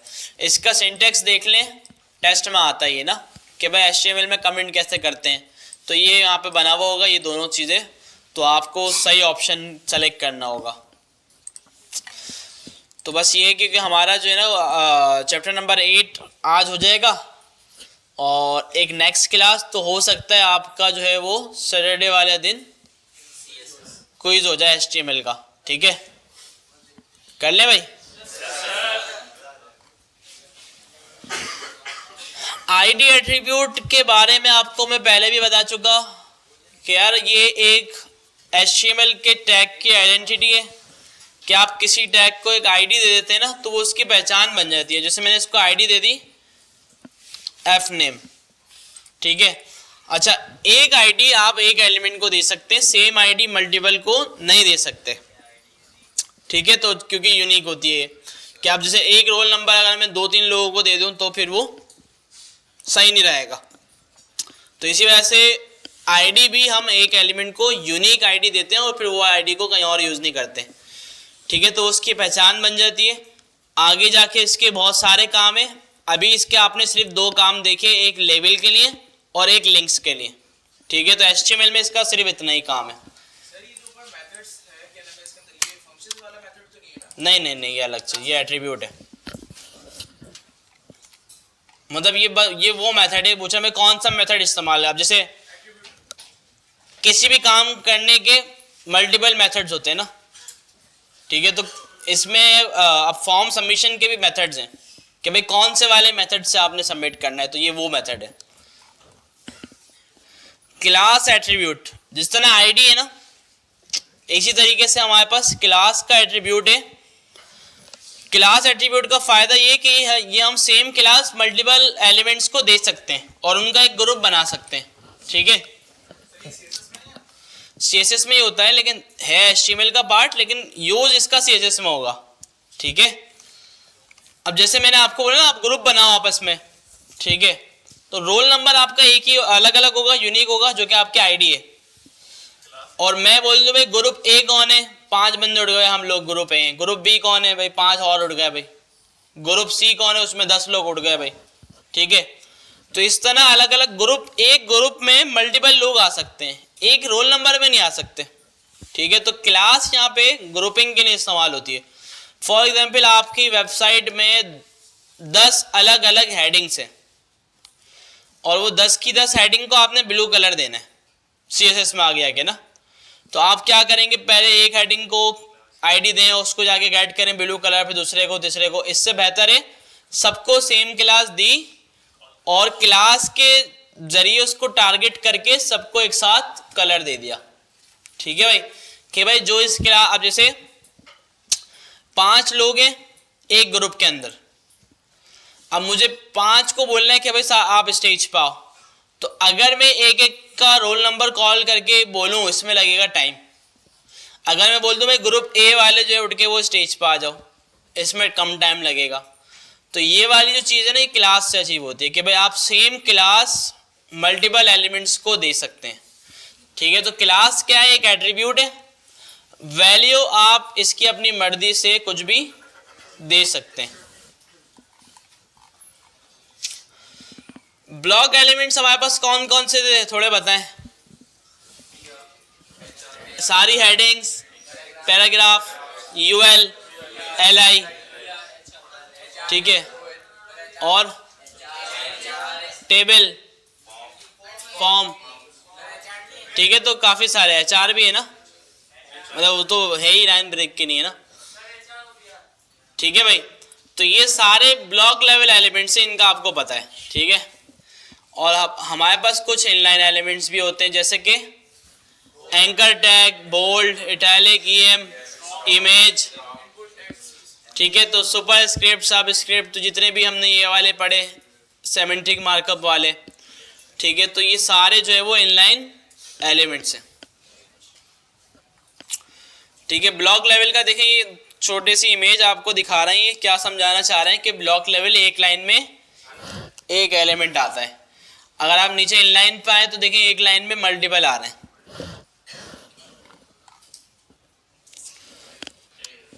Grouping text and elements in a block. ठीक है, अब हमारे पास एक एलिमेंट है HTML का div। ठीक है भाई, div। इसका फायदा ये होता है, इसका कोई भी इम्पैक्ट नहीं आएगा। ठीक है, ना कुछ बोल्ड होगा, ना कुछ हेडिंग, कोई हेडिंग बन जाएगी, ना कोई पैराग्राफ बन जाएगा, इसका कोई भी इम्पैक्ट नहीं है। तो इसका बिहेवियर क्या है? ये एक ब्लॉक लेवल एलिमेंट है। ठीक है, ये एक ब्लॉक लेवल एलिमेंट है। Opening tag, closing tag. ठीक है, इसको हम जो है ना ग्रुपिंग के लिए इस्तेमाल करते हैं, सेक्शंस बनाने के लिए इस्तेमाल करते हैं कि भाई एक ये हमारा हेडर का सेक्शन हो गया, एक हमारा फुटर हो गया, एक हमारी साइड बार हो गई जो कि लेफ्ट साइड पर आ रही है, एक राइट साइड पर आ रही है। ठीक है, तो एक फ़ायदा इसका ये है कि ग्रुप बन जाते हैं। अब जैसे यहाँ पे आप देखें इस कोड में क्या हुआ है कि भाई एक इमेज है और फिर एक लिस्ट है। अब दोनों को इसने एक डिव के अंदर रख दिया, तो अब इसका मतलब ये इमेज और ये लिस्ट जो है वो हेडर का पार्ट होगा, एक ग्रुप का पार्ट होगा। इससे जो है ना कोड जो है ना वो रीडेबल हो जाता है, काफ़ी आसान हो जाता है कि भाई हर कोई उसको देख के समझ सके कि भाई ये हेडर का सारा कोड है। हाँ, जैसे टेबल एक पेरेंट हो जाता है ना टेबल का, हाँ ऐसा ही है। नहीं, उसका अल्टरनेटिव नहीं है, टेबल तो टेबल के लिए ही है सिर्फ, और यूएल एलआई सिर्फ लिस्ट के लिए। डिव को आप कहीं पर भी लगा सकते हैं, क्योंकि 5 हेडिंग है आपके पास, 5 हेडिंग एक सेक्शन में। आप 5 हेडिंग के ऊपर डिव लगा दें तो वो एक ग्रुप बन जाएगा उनका कि भाई इस डिव के अंदर 5 हेडिंग है, मतलब एक तरह का कंटेनर है ये कि भाई अब जैसे चीज़ें सारी ऐसी पड़ी हुई हैं, फाइल पड़ी हुई है, बोतल पड़ी हुई है, ठीक है, तो इसको मैं क्या करूं, दराज खोलूं, दराज में डाल दूं तो कंटेनर में बंद होगा। ठीक है, अभी भी रखे हुए, और जब मैं इसको दराज में डाल दूंगा जब भी रखे रहेंगे, कोई फर्क नहीं पड़ेगा। तो डिव जो है वो कंटेनर का काम करता है बस। डिव का एक और फायदा भी होता है, अब जैसे डिव के अंदर इमेज पड़ी हुई है, यूएल, एलआई और एंकर का टैग। अब सीएसएस में जब मैं स्टाइलिंग करूंगा ना, मैं चाहता हूं मैं इमेज को भी स्टाइल करूं, मैं यूएल को भी करूं, मैं एक टैग को भी करूं, ठीक है, तो अलग अलग करना पड़ेगा। अब सीएसएस में एक तरीका ये होता है कि उनका जो पेरेंट है ना, अब जैसे डिव, इसके जरिए आप जितनी भी चीजें इसके अंदर हैं मौजूद सबको स्टाइल कर सकते हैं, एक साथ भी कर सकते हैं, अलग अलग भी कर सकते हैं। ठीक है, तो ये फायदा, मतलब अलग अलग इंडिविजुअली तीनों को आईडी या क्लास देने की जरूरत नहीं है। आपने आईडी दे दी किसको, डिव को, हेडर। अब आप डिव के जरिए इमेज को भी स्टाइल कर सकते हैं बगैर आईडी दिए, यूएल को भी कर सकते हैं, एंकर के डेक को भी कर सकते हैं, सबको कर सकते हैं, क्योंकि वो जितनी भी चीज़ें वो सारी डिव के अंदर आ रही हैं। एक इसका ये फायदा है, ठीक है। Grouping text and elements inline, exercise हो नीड है, चलो। अच्छा, अब एक्सरसाइज कर रहे हैं थोड़ी सी, सारे एक्टिव हो जाएं और सीधे होके बैठा करें भाई, बिल्कुल झूला नहीं करा करें, सोने वाली वो बन जाते हैं, यूँ बैठ जाते हैं आप चेयर पे। अच्छा, ऐसे बैठना ना नुकसान भी है थोड़ा, मैं भी पहले बहुत बैठता था, फिर मेरा लोअर बैक पेन ऐसा हुआ कि काफ़ी टाइम तक रहा ना, और अभी भी गलत पोजीशन से अगर बैठता ना तो मेरा रहता है। तो ये इश्यूज ना हो इसकी वजह से बिल्कुल सीधा होकर बैठा करें, अपनी जो बैक है ना वो बिल्कुल सीट से मिली हुई हो, ठीक है। तो ये फायदे वाली पोजीशन बताइए आपको ना, इससे कभी भी आपको ऐसा पेन वगैरह नहीं होगा, क्योंकि बैठने का काम है ना, इसमें काफ़ी सारी चीज़ें होती हैं, ठीक है।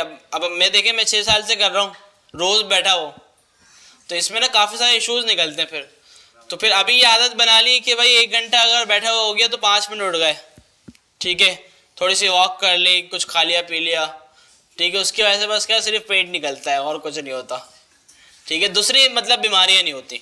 तो सीधा होकर बैठा करें बिल्कुल।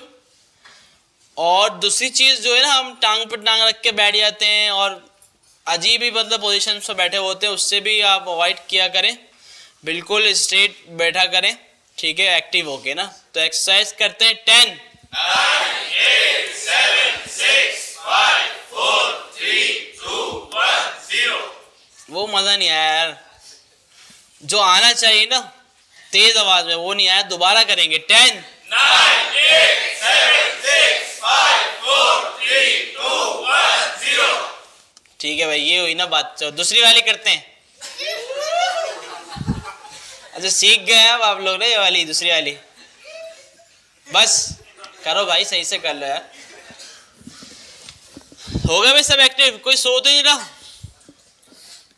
नहीं सो रहा भाई, चलो अच्छी बात है, वरना सुबह की क्लास जो है ना, ये टाइम ऐसा है कि ऐसी नींद आ रही होती है कि मज़ा आ जाए, ठीक है। क्योंकि इस टाइम में ना मैंने भी क्लासेस ली हैं, अभी तो खैर मैं तो यहाँ पे बोल रहा हूँ, मुझे तो नहीं आएगी, जाहिर सी बात है, लेकिन जब क्लास बंदा ले रहा हो ना बैठ के इस माहौल में, तो बहुत अच्छी नींद आती है, ठीक है। जिस किसी के साथ भी इशू हो ना, उसको नींद नहीं आती हो, ऐसे माहौल में ला के उसको बिठा दो, को नींद आ जाएगी फ़ौरन। और सर्दी का मौसम भी है, ठीक है। तो देखें, अब ये ना कुर्बानी है, ठीक है। क्या एक रूल था, पता नहीं, मैं देख रहा था कॉर्ड है किसी का, कि भाई कि आपको, वो हमारा भी ना, हम लोग भी बोलते हैं कि भाई आपको ना कुछ पाने के लिए ना कुछ खोना पड़ेगा, ठीक है। तो ये एक बहुत ही मशहूर कहावत है, और ये हमारे यहाँ पाकिस्तान में भी चलती है और इंटरनेशनली भी चलती है ना, ये गोरे भी इस चीज़ को समझते हैं, और जो कि बिल्कुल है हकीकत भाई, कि भाई आपको कुछ चाहिए तो आपको कुर्बानी तो देनी पड़ेगी। कोई भी ऐसी चीज़ नहीं है कि जो आप बगैर कुर्बानी दिए हासिल कर लें जिसको ना, कोई भी ऐसी चीज़ नहीं है। तो कुछ आपको चाहिए, कुछ करना है, तो उसके लिए आपको स्ट्रगल तो करनी पड़ेगी, ठीक है भाई। तो इस वजह से अब आप यहाँ बैठे हुए उठ के आए सुबह सुबह, ठीक है, तो ये आपकी कुर्बानी है, ठीक है। तो अब आपके ऊपर है, आप इसको आप ज़ाया कर दें या फिर जो है वो आप इसका फ़ायदा उठा लें, ठीक है भाई। तो grouping text and elements inline. Span जैसे डिव था वैसे ही स्पैन है, सिर्फ फ़र्क क्या है, डिव ब्लॉक लेवल है और स्पैन इनलाइन। स्पैन का फ़ायदा ये होगा कि एक पैराग्राफ है काफ़ी बड़ा, उसके बीच में एक वर्ड आ रहा है, जैसे कि इसमें लिखा हुआ है टेट मॉडर्न, ठीक है। इसको आपने रेड कलर देना है, सिर्फ एक वर्ड को, एक नेम को किसी के, ठीक है, या सिंगल लेटर को। तो आप क्या करेंगे, उस सिंगल लेटर को या वर्ड को स्पैन के अंदर रख देंगे ताकि उसका एक सेपरेट ग्रुप बन जाए, और फिर उसको CSS में जाके आगे आप स्टाइल दे देंगे कि भाई इसका कलर चेंज हो जाए, ठीक है। तो ये हो गई हमारी इनलाइन ग्रुपिंग, ठीक है। स्पैन किस लिए इस्तेमाल हुआ जी? बिल्कुल बिल्कुल लगेगा, जब भी तो ग्रुप बनेगा। अब ग्रुप कहाँ से कहाँ तक बनाना है कैसे पता चलेगा? ओपनिंग टैग, जहां तक ग्रुप बनाना है क्लोजिंग टैग, उसके बीच में जो भी चीज आएगी वो उस ग्रुप में शामिल है। ठीक है, तो अब आपको आपने देखा होगा कि भाई किसी वेबसाइट में कोई पैराग्राफ शुरू हो रहा है, ये ज़्यादातर न्यूज़ में होता है, अखबार में देखा होगा बल्कि, तो उसका फर्स्ट लेटर बहुत ही ज़्यादा बड़ा किया हुआ है। ठीक है, या पैराग्राफ के बीच में कोई वर्ड्स आ रहे हैं जो इटैलिक हैं, बोल्ड हैं, या फिर उसका कलर चेंज है। ठीक है, तो अगर आपने बोल्ड नहीं करना, अच्छा बी का टैग भी यूज़ कर सकते हैं, लेकिन उसका फ़ायदा ये बोल्ड हो जाएगा, वो आई का टैग यूज़ करेंगे इटैलिक हो जाएगा। आप चाहते हैं कि ना बोल्ड हो ना इटैलिक हो, सिर्फ कलर चेंज हो, तो आप यूज़ करेंगे स्पेन। ठीक है, और स्पेन को आप जो है सीरीज में स्टाइल दे देंगे। कहीं पर भी इस्तेमाल हो सकता है, किसी भी टेक्स्ट के लिए, इमेज के लिए, मतलब कोई भी इनलाइन चीज़ है ना वहाँ पे इस्तेमाल हो सकता है। अच्छा, कभी भी देखें ऐसा काम नहीं करना हमें कि एक इनलाइन टैग है और इनलाइन के अंदर हमने ब्लॉक लेवल डाल दिया। ये लोग कर तो देते हैं लेकिन ये सही तरीका नहीं है, बैड प्रैक्टिस कहलाती है। अब जैसे मैं एक स्पेन बनाऊं और स्पेन के अंदर H1 की हेडिंग डाल दूं, तो जो कि बिल्कुल भी सही तरीका नहीं होगा। या स्पेन बनाओ, स्पेन के अंदर पैराग्राफ बना दूं, पैराग्राफ के अंदर स्पेन आ सकता है, पी के अंदर, पी स्पेन के अंदर नहीं आ सकता, क्योंकि पी एक ब्लॉक लेवल एलिमेंट, स्पेन एक इनलाइन एलिमेंट है। किसके अंदर? हेडर तो एक डिव है ना, हेडर अलग से तो कुछ भी नहीं है, आ सकता है बिल्कुल। हेडर का अलग से भी एलिमेंट है वैसे HTML के अंदर ना, हेडर के नाम से, जो कि डिव वाला ही काम करेगा। अभी आगे देखते हैं। आई फ्रेम्स जो है ये बड़ी अच्छी चीज़ है। ठीक है, और ये जो है ना बस मोस्टली ये गूगल मैप्स के लिए इस्तेमाल होती है आपकी वेबसाइट में, और इसका इतना ज़्यादा कोई काम नहीं होता। ठीक है, क्योंकि पहले, अच्छा गूगल मैप भी अभी भी इस्तेमाल होता है, ये कि पहले होता था इसमें काफ़ी सारी चीज़ें हम इससे करते थे, लेकिन अब जो है ना टेक्नोलॉजीज आ गई हैं नई नई, तो अब इसका इतना ज़्यादा काम नहीं होता। या तो यूट्यूब वीडियो को एम्बेड कर लें आप अपनी वेबसाइट में, या फिर गूगल मैप को कर लें एम्बेड। होता ये कि एक दूसरी वेबसाइट के किसी स्पेसिफिक पार्ट को अपनी वेबसाइट में शो करना। ठीक है, तो वो आई फ्रेम के थ्रू होता है। आई फ्रेम एक टैग है HTML का, हम इसको बता देते हैं कि भाई आपने इस वेबसाइट का ये स्पेसिफिक एरिया हमारी वेबसाइट के अंदर दिखाना है। ठीक है, तो उसके फिर आई फ्रेम के थ्रू वो दिखा सकते हैं, लेकिन हर वेबसाइट जो है ना ये अलाउ भी नहीं करती। अब जैसे अगर ये होने लग जाए तो मैं क्या करूँगा, मैं तो एक फेसबुक की कॉपी बना दूंगा। ठीक है, मैं बोलूँगा भाई ये मेरी वेबसाइट बनाई आई फ्रेम के अंदर पूरी फेसबुक, अब लोग मेरी वेबसाइट यूज़ करेंगे उसमें उनको फेसबुक भी मिल जाएगी। ठीक है, लेकिन फेसबुक अलाउ नहीं करता कि भाई कोई उसको आई फ्रेम, वो परमिशंस की कोई इसमें होती है चीज़। तो अलाउ जो करता है, जैसे गूगल मैप अलाउ करता है, यूट्यूब अलाउ करता है कि कोई भी वीडियो आप उसकी जो है अपनी वेबसाइट में एम्बेड कर लें। ठीक है, तो होता कैसे, ये आई फ्रेम का टैग है, विद हाइट इसकी इमेज की तरह काम करते हैं, और SRC जो सोर्स है कि भाई कहाँ से उठाना है। ठीक है, तो आप जो इसका आसान तरीका ये है कि आप जैसे गूगल मैप आपको दिखाना है ना, तो आप क्या करेंगे, गूगल मैप्स पे जाएंगे, और गूगल मैप्स पे जाने के बाद जो भी लोकेशन आपने दिखानी है, तो अभी हम अपनी लोकेशन देखते हैं।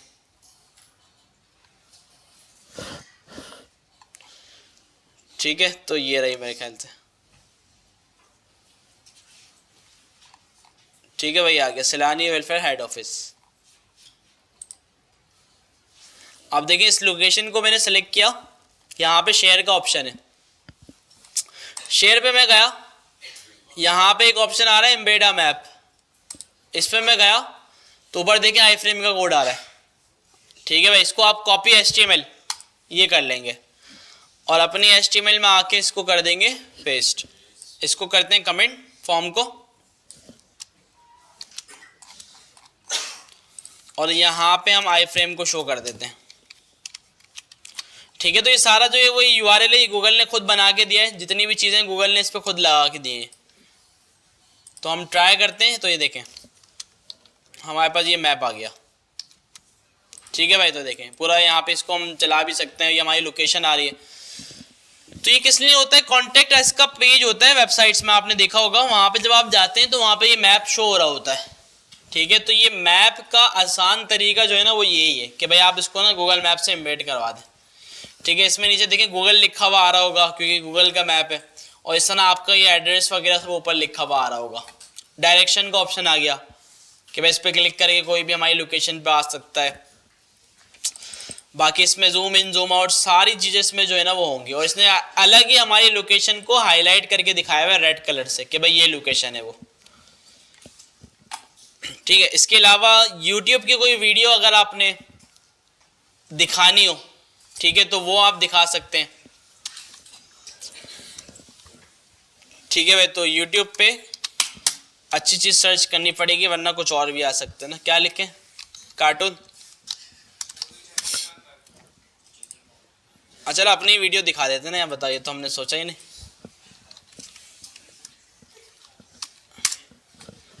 ठीक है, आप देखें ये वीडियोस है, मैं चाहता हूँ कि यार ये वाली वीडियो है हमारी लास्ट क्लास की, ये जो है ना हमारे HTML पे शो हो जाए, ठीक है। वो तो ऐड सब पे आते हैं, यूट्यूब की पॉलिसी चेंज है। एम्बेड का ऑप्शन है, ये आ गया आई फ्रेम, ये हमने कॉपी किया, यहाँ पे हमने पेस्ट किया,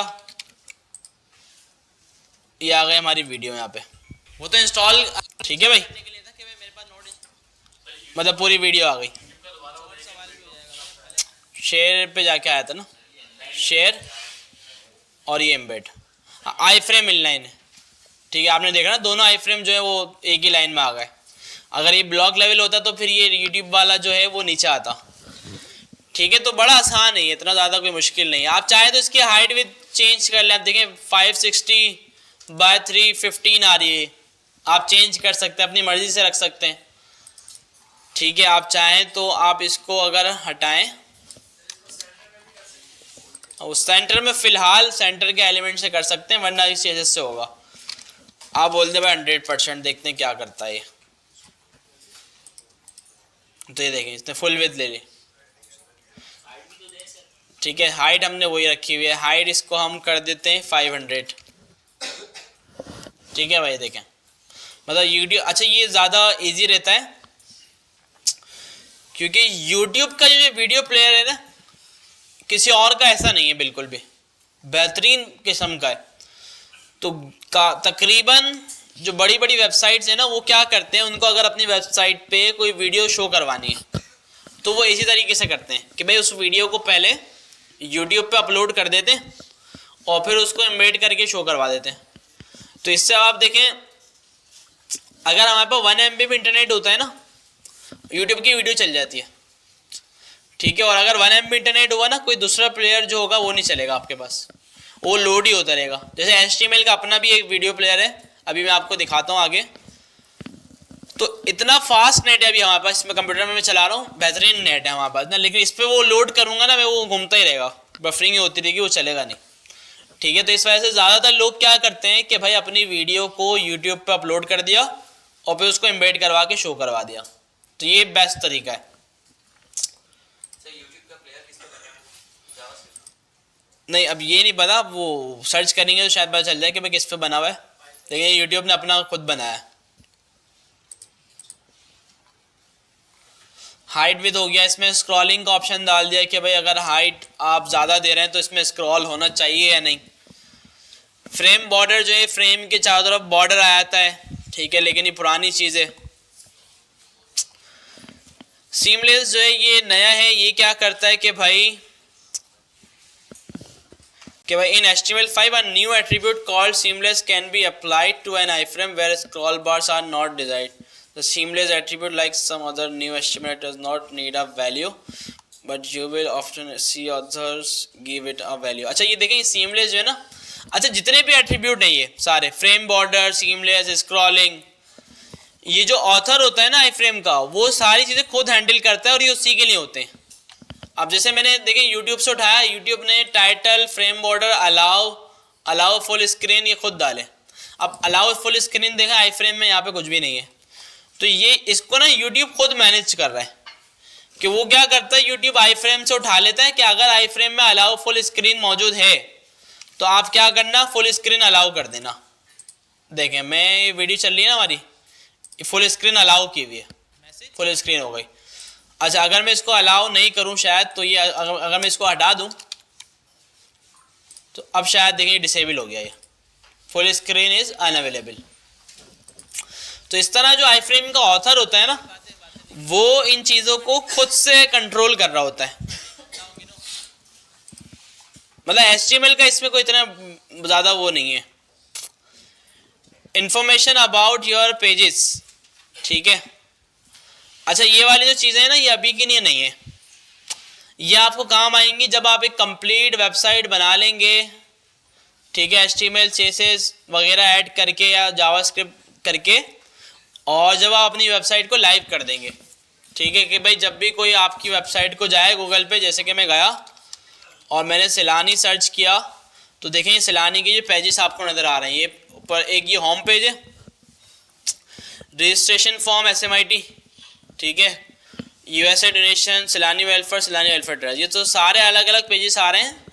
तो ये सारी हुई भी SEO, ठीक है भाई, सर्च इंजन ऑप्टिमाइजेशन। तो इस SEO के लिए भी कुछ हैं मेटा के टैग्स ना, जिसमें ये डिस्क्रिप्शन होता है कि भाई हर पेज के ऊपर आप उस पेज की डिस्क्रिप्शन डालें कि भाई ये पेज है, इस पेज में है क्या, ठीक है। जैसे अगर मैंने एक पेज बनाया लॉगिन साइन अप के लिए, तो मैं डिस्क्रिप्शन में बताऊंगा कि भाई इसमें लॉगिन और साइन अप है, ठीक है। तो जब भी कोई मेरी वेबसाइट सर्च करेगा और उसके आगे लिखेगा साइन अप, तो गूगल जो है ना सबसे पहला पेज उसको वो दिखाएगा, क्योंकि गूगल को पता है डिस्क्रिप्शन से गूगल का जो सर्च इंजन है उसको पता चल जाएगा कि भाई इस पेज के अंदर साइन अप है। फिर ये कीवर्ड्स कि भाई अब हम देखें, हम सर्च करते हैं गूगल पे मोबाइल फोन्स, ठीक है, तो काफ़ी सारी वेबसाइट्स हमारे पास आ रही है। सबसे ऊपर कौन सी आई, व्हाट मोबाइल, तो इसने सबसे अच्छे कीवर्ड्स डाले हुए, इसकी जो SEO है वो सबसे अच्छी है, ठीक है। मैंने सिर्फ मोबाइल फ़ोन लिखा है क्योंकि, तो ये कीवर्ड्स जो है ना इसके ऊपर डिपेंड करती हैं चीज़ें। अच्छा ये एक दफ़ा की नहीं होती, SEO जो है ना आपको, अगर आपके कंप्लीट वेबसाइट आप बना देना अपनी, तो उसके लिए ना आपको एक परमानेंट बंदा हायर करना होता है SEO के लिए, ठीक है, उसको कॉन्ट्रैक्ट देना होता है। तो वो क्या करेगा, हर 3 महीने बाद 4 महीने बाद आपके कीवर्ड्स, डिस्क्रिप्शन, ये चीज़ों को चेंज करता रहेगा, क्योंकि हर मंथ बाद, हर दो महीने बाद ट्रेंड जो है ना वो अलग चीज़ों का चलता है, ठीक है। अब जैसे अभी गूगल पे इस महीने लोगों ने मोबाइल फ़ोन बहुत सर्च किया, उसको पता है, टूल्स होते हैं, चीज़ें होती हैं जिससे SEO वाले जो बंदे होते हैं ना उनको पता चल जाता है कि भाई गूगल पे क्या ज़्यादा सर्चिंग हो रही है, तो उस हिसाब से वो कीवर्ड्स आपकी वेबसाइट में ऐड कर देते हैं। तो जब भी जाके कोई मोबाइल फ़ोन लिखता है तो आपकी वेबसाइट शो हो जाती है। तो इस तरह भाई 2 महीने बाद अब वो ट्रेंड ख़त्म, 2 महीने बाद अब लोगों ने मोबाइल फ़ोन की जगह सेल फ़ोन लिखना शुरू कर दिया, स्मार्टफोन लिखना शुरू कर दिया, आईफोन लिखना शुरू कर दिया। तो अब उसको पता है, उसने दोबारा से नए वाले कीवर्ड्स निकाले और वो आपकी वेबसाइट में ऐड कर दिए, ठीक है। और इसका इम्पैक्ट आने में भी टाइम लगता है, ऐसा नहीं है कि आपने कीवर्ड डाले अपनी वेबसाइट में और कल गूगल पे वो आ जाए, नहीं, इसको आने में कम से कम भी महीने लगता है चेंज होने में। मतलब आपने आज चेंजिंग की ना, तो इसका इम्पैक्ट कब आएगा गूगल पे, 1 महीने बाद, ठीक है। अब इसमें जो है ना एक इलीगल वाली भी होती है, ठीक है, जो कि सही तरीका नहीं होता, वो आपकी वेबसाइट को ज़्यादा से ज़्यादा 1 हफ्ते में ऊपर ले आती है, ठीक है। लेकिन इसमें कुछ ऐसे लोग भी होते हैं, मतलब जो हैकिंग वगैरह ये सब चीज़ों को देख रहे होते हैं, वो ये चैलेंज भी करते हैं कि भाई आप अपनी वेबसाइट हमें दो, कल आपकी वेबसाइट गूगल के पहले पेज पे। मतलब अब देखिए मैंने लिखा ना व्हाट मोबाइल, मोबाइल फ़ोन, तो सबसे पहले वेबसाइट है व्हाट मोबाइल वाली, ठीक है। अब मैं अपना मोबाइल का बिजनेस शुरू कर रहा हूँ ऑनलाइन, और मैं चाहता हूँ कि जब मोबाइल फ़ोन कोई लिखे ना तो व्हाट मोबाइल ना आए, मेरी वेबसाइट पहले नज़र आए, ठीक है। तो काफ़ी सारे SEO एक्सपर्ट ऐसे भी होंगे जो बोलेंगे भाई मुझसे लाओ 5 लाख दो, आपकी वेबसाइट कल आप देखना व्हाट मोबाइल से ऊपर आएगी, और वो करके भी दे देंगे, ठीक है, कि उनके पास काफ़ी सारी ऐसी टेक्निक्स होंगी, टूल्स होंगी, चीज़ें अवेलेबल होंगी जिससे आपकी वेबसाइट को वो टॉप पे ले आएंगे, ठीक है। या फिर एक हमारे पास एक और ऑप्शन होता है ऐड का, जो कि गूगल प्रोवाइड करता है हमें। अब सिर्फ मैं अगर मोबाइल लिखूँ ना, शायद ऐड वाली वेबसाइट में आए, नहीं आ रही भाई। इनके एसईओ जो है ना बड़ी क्लास की है। तो अगर मैं क्या लिखूँ, फ़ोन लिख दूँ,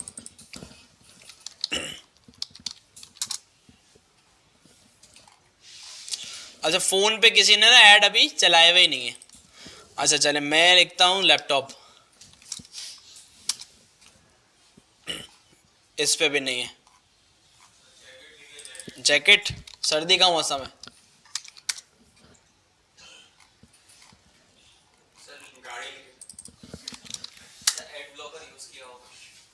हाँ हो सकता है कोई ऐसा हो इस ब्राउज़र में, पता नहीं चल रहा हो किसने ऐड लगाए हुए। अच्छा डोनेशंस,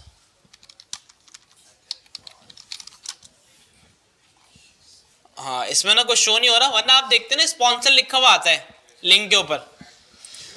तो स्पॉन्सर का मतलब ये है कि आपने गूगल को पैसे दे दिए, आप बोले क्या एसईओ करवाएं, गूगल को पैसे दो। अच्छा वो भी आप खुद नहीं कर सकते, जिस बंदे को नॉलेज होगी वही करेगा, वो भी आपका डिजिटल मार्केटिंग वाला, और जिसको इस सब चीज़ों की नॉलेज होगी तो वो क्या करेगा, गूगल को पैसे देगा, गूगल आपकी वेबसाइट को ऊपर दिखा देगा।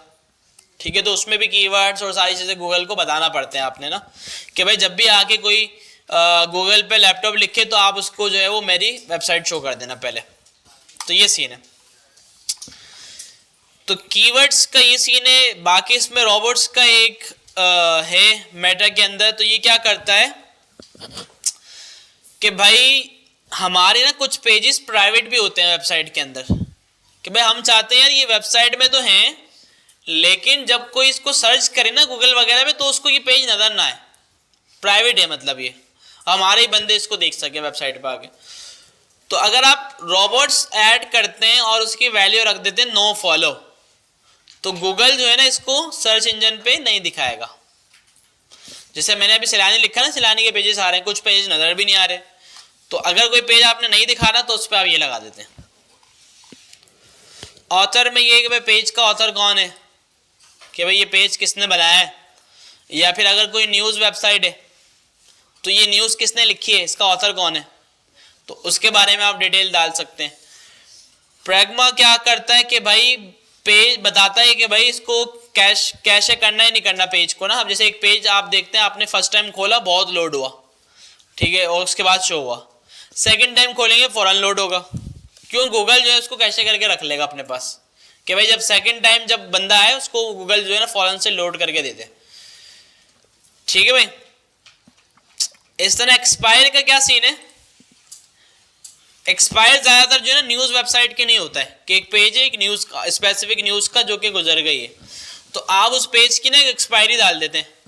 जैसे आप न्यूज अगर कोई न्यूज वगैरह सर्च करें ना, शायद उसकी डेट आपको नजर आ रही होती है पेज की, ये देखें क्या लिखा हुआ भाई 9 आवर्स अगो, गूगल बता रहा है कि भाई इस पेज को पब्लिश हुए हुए 9 घंटे हो गए। ठीक है, तो हर वेबसाइट के आगे दिखाएगा 2 डेज अगो, इसमें सारी दिखाएगा। तो इसमें जो पुराने वाले पेजेस हो जाते हैं ना वो एक्सपायर हो जाते हैं, तो आप पेज की एक्सपायरी भी ऐड कर सकते हैं कि भाई इस डेट तक ये है एक्टिव, उसके बाद एक्सपायर हो जाएगा। तो उसके बाद प्राइवेट मतलब ऐसा सेट करना हो कि एक डेट तक रीडर पढ़ सके, उस डेट के बाद वो आर्टिकल ही एक्सपायर हो, मतलब गायब ही हो जाए। अब तो ये फिर जो है ना एसईओ वाला जो होगा ना वो करेगा ये काम प्रॉपर, क्योंकि देखिए ये अलग फील्ड है एक प्रॉपर। जैसे आप ये वेब ऐप डेवलपमेंट का कोर्स कर रहे हैं, पूरा सीख रहे हैं, एसईओ के भी कोर्सेज होते हैं, 3 महीने 4 महीने 5 महीने आपको लगते हैं एसईओ सीखने में, और उसके बाद फिर आहिस्ता आहिस्ता आप जो है एक्सपर्ट बनते हैं उसके। अच्छी फील्ड है, लेकिन देखिए कुछ फील्ड ऐसी होती हैं कि मतलब एसईओ आपने पढ़ ली, एसईओ के फुल एक्सपर्ट बन गए आप, इससे ज़्यादा आगे कुछ नहीं है कि क्या और क्या करेंगे आप आगे, बस एसईओ। हमारी क्या फील्ड है, टेक्नोलॉजी, वेब एंड ऐप से शुरू किया, web app software backend app AI metaverse, पता नहीं क्या क्या, इसमें आगे कुछ ख़त्म ही नहीं होना। मतलब ये फील्ड ऐसी है कि कभी ख़त्म ही नहीं होनी। तो इस वजह से भाई वो एक अलग फील्ड है एसईओ की।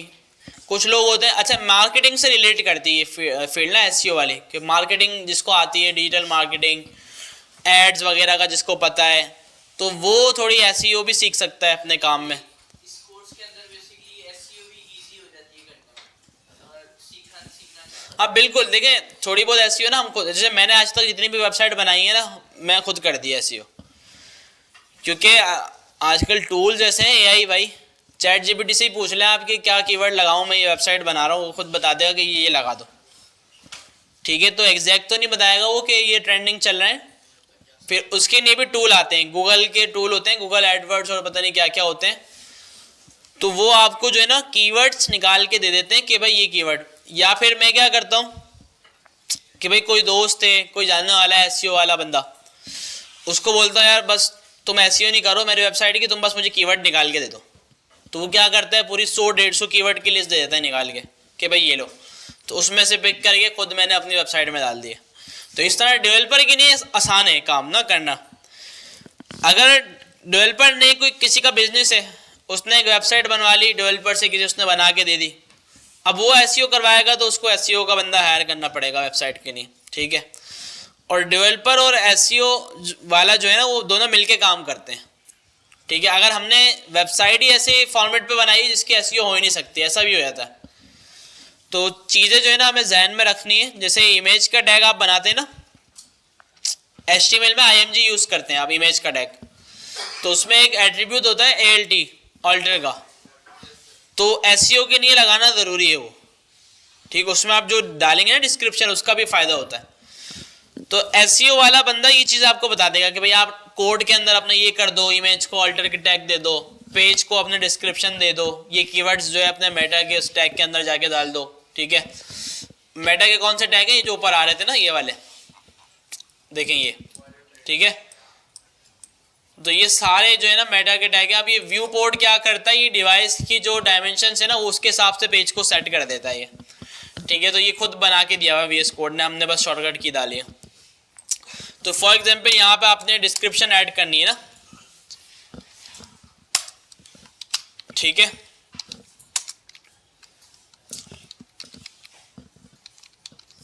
इस तरह से ये होगा, वैल्यू में आप जो है वो वैल्यू डाल दें डिस्क्रिप्शन की, या इसका फॉर्मेट था, हाँ जैसे नेम, अच्छा वैल्यू नहीं कंटेंट है। यहाँ पे हमारे पेज की डिस्क्रिप्शन आ जाएगी कि भाई इस पेज में ये चीज़ें मौजूद है, ये आपको मिलेगी।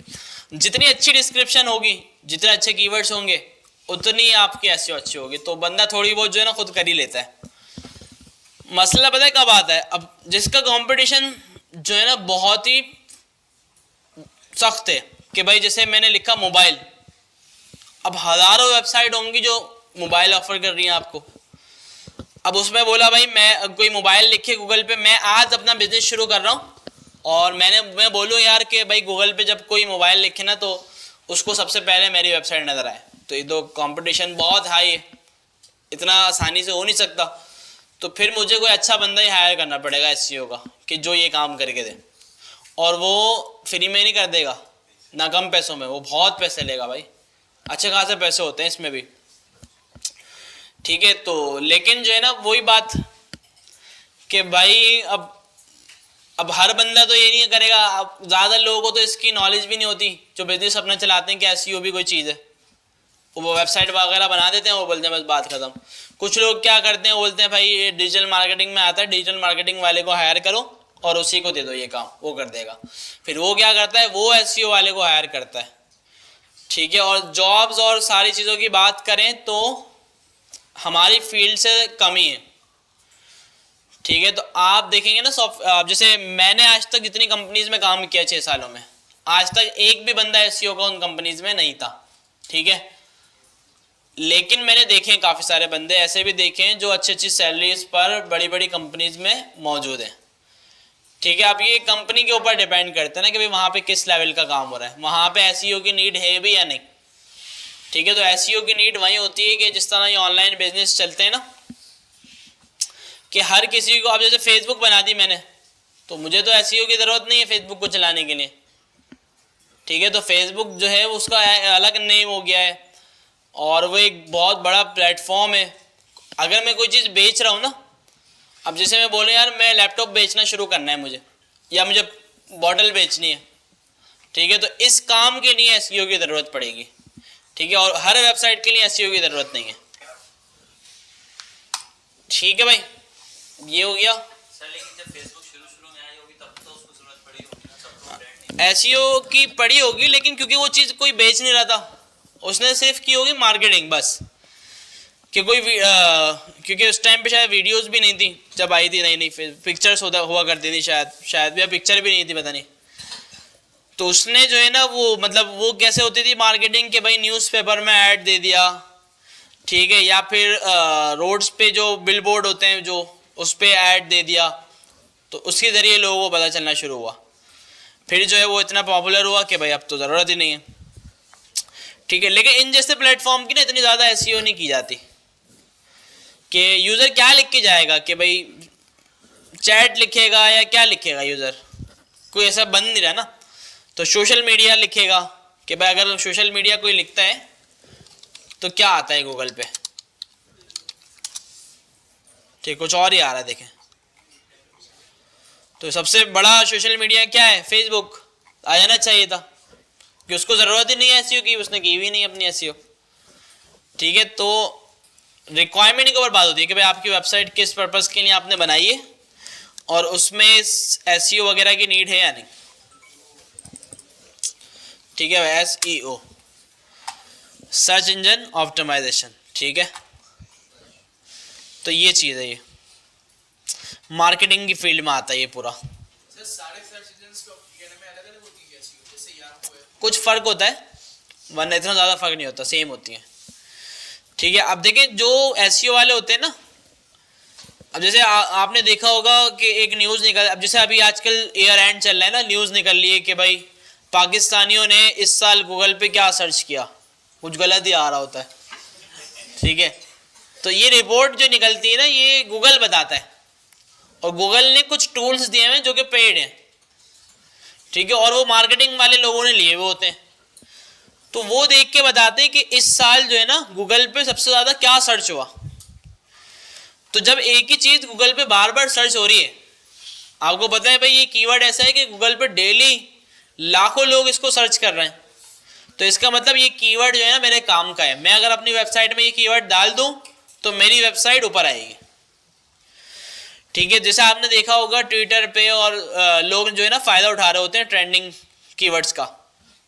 जैसे कोई ट्रेंड चल रहा हो ना, आप उस पर हैशटैग पे जाएंगे, वहाँ पे आपको इररिलेवेंट चीज़ भी नज़र आएगी। भाई उस ट्रेंड जो था वो कीवर्ड था ना, किसी ने अपना कोई लैपटॉप बेचना है, उसने वो कीवर्ड डाल दिया उस पर, अब जैसे आप उस कीवर्ड पे आएंगे वो लैपटॉप नज़र आ रहा है आपको। ऐसा भी लोग करते हैं, ठीक है। कोई अपनी फॉलोइंग बढ़ाने के लिए वो कीवर्ड डाल देता है, वो फॉलो मी, ठीक है। तो आजकल लोग इस तरह भी करते हैं।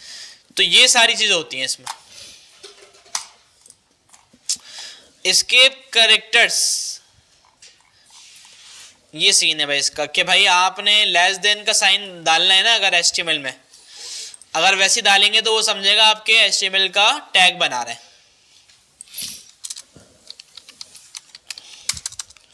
जैसे मैंने कहा भाई H1 और मैंने जैसे ये डाला ना, तो ये देखें रेड रेड जो आ रहा है, वो समझेगा आप HTML का टैग बना रहे हैं। देखें इसने बिल्कुल ही ख़राब कर दिया चीज़ों को। मैं चाहता हूँ कि यार मैं H1 लिखा हुआ दिखाऊं HTML के ऊपर, तो इसके लिए मैं यूज़ करूँगा एस्केप कैरेक्टर्स। ये कोड है लेस देन के साइन का, लेस देन का साइन बनाना है तो एंड LT और ये सेमी कॉलन, H1 और ये ग्रेटर देन। तो अब आप देखिएगा बन गया H1। तो ये सीन है। अब जिस तरह ये कॉपीराइट का होता है, ये देखा होगा आपने फुटर में बना हुआ होता है, ये बन गया, ठीक है। तो ये सारे आपको दिए हुए नजर आ रहे हैं यहाँ पे, और ये इसके कोड है, ठीक है। वैसे अब ये काम इजी है, इसके बगैर भी हो जाता है। कैसे भाई, आप सर्च करें गूगल पे कॉपीराइट सिंबल या इमेजेस कर इमोजी करके कुछ, ये आ गया ना, देखें कॉपी किया यहाँ से और ये पेस्ट कर दिया, देखें सेम नज़र आ रहे हैं तीनों चारों। एक मैंने कोड से लिखा है, बाकी मैंने कॉपी पेस्ट किया है, ठीक है। तो ये भी अब चलता है क्योंकि अब हर चीज़ अपडेटेड है। VS कोड पे भी ये नज़र आ रहा है, गूगल पे भी नज़र आ रहा है, मोबाइल में खोलेंगे मोबाइल में भी नज़र आएगा, हर जगह नज़र आएगा। अब फॉर एग्जाम्पल अगर आपने कोई स्माइल इमोजी डालनी है ठीक है, तो ये आपने कॉपी की, VS कोड में भी नज़र आएगी, ब्राउज़र पे भी नज़र आएगी, सिंपल। ठीक है, तो चीज़ें जो है ना ये काफ़ी आसान हो गई हैं, अब कोड वगैरह इतना सारा लिखने की ज़रूरत नहीं है।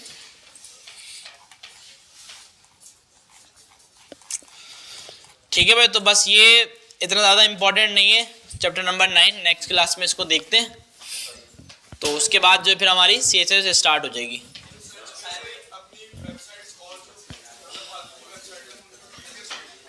क्या कह रहे हैं?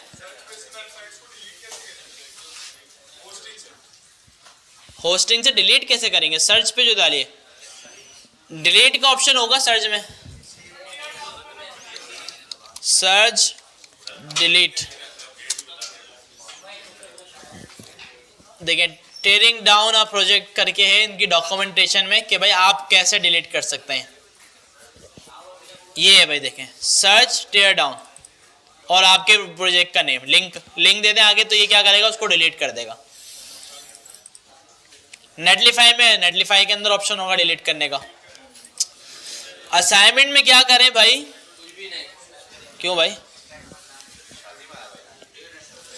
अच्छा, असाइनमेंट में आपने क्या करना है कि वो रेस्टोरेंट बनाया था, आपको याद है? जबरदस्त हो गया। तो आप क्या करेंगे, सबसे पहले तो ग्रुपिंग करें, डिव वगैरह इस्तेमाल करें अपने उस कोड में, ठीक है। और इसके अलावा हर डिश के पेज पे उस डिश की रेसिपी की एक वीडियो आनी चाहिए यूट्यूब की, ठीक है, ये हो जाएगा। और एक होगा उस रेस्टोरेंट का कॉन्टेक्ट का पेज, कॉन्टेक्ट पे जाएगा तो वहाँ छोटा सा एक कॉन्टेक्ट का फॉर्म और मैप ये नज़र आना चाहिए। मैप पे कोई भी रेस्टोरेंट उठा के डाल दें, खैर है, ठीक है भाई। वही रेस्टोरेंट वाला असाइनमेंट लेके उसी के कोड पे एडिटिंग करनी है।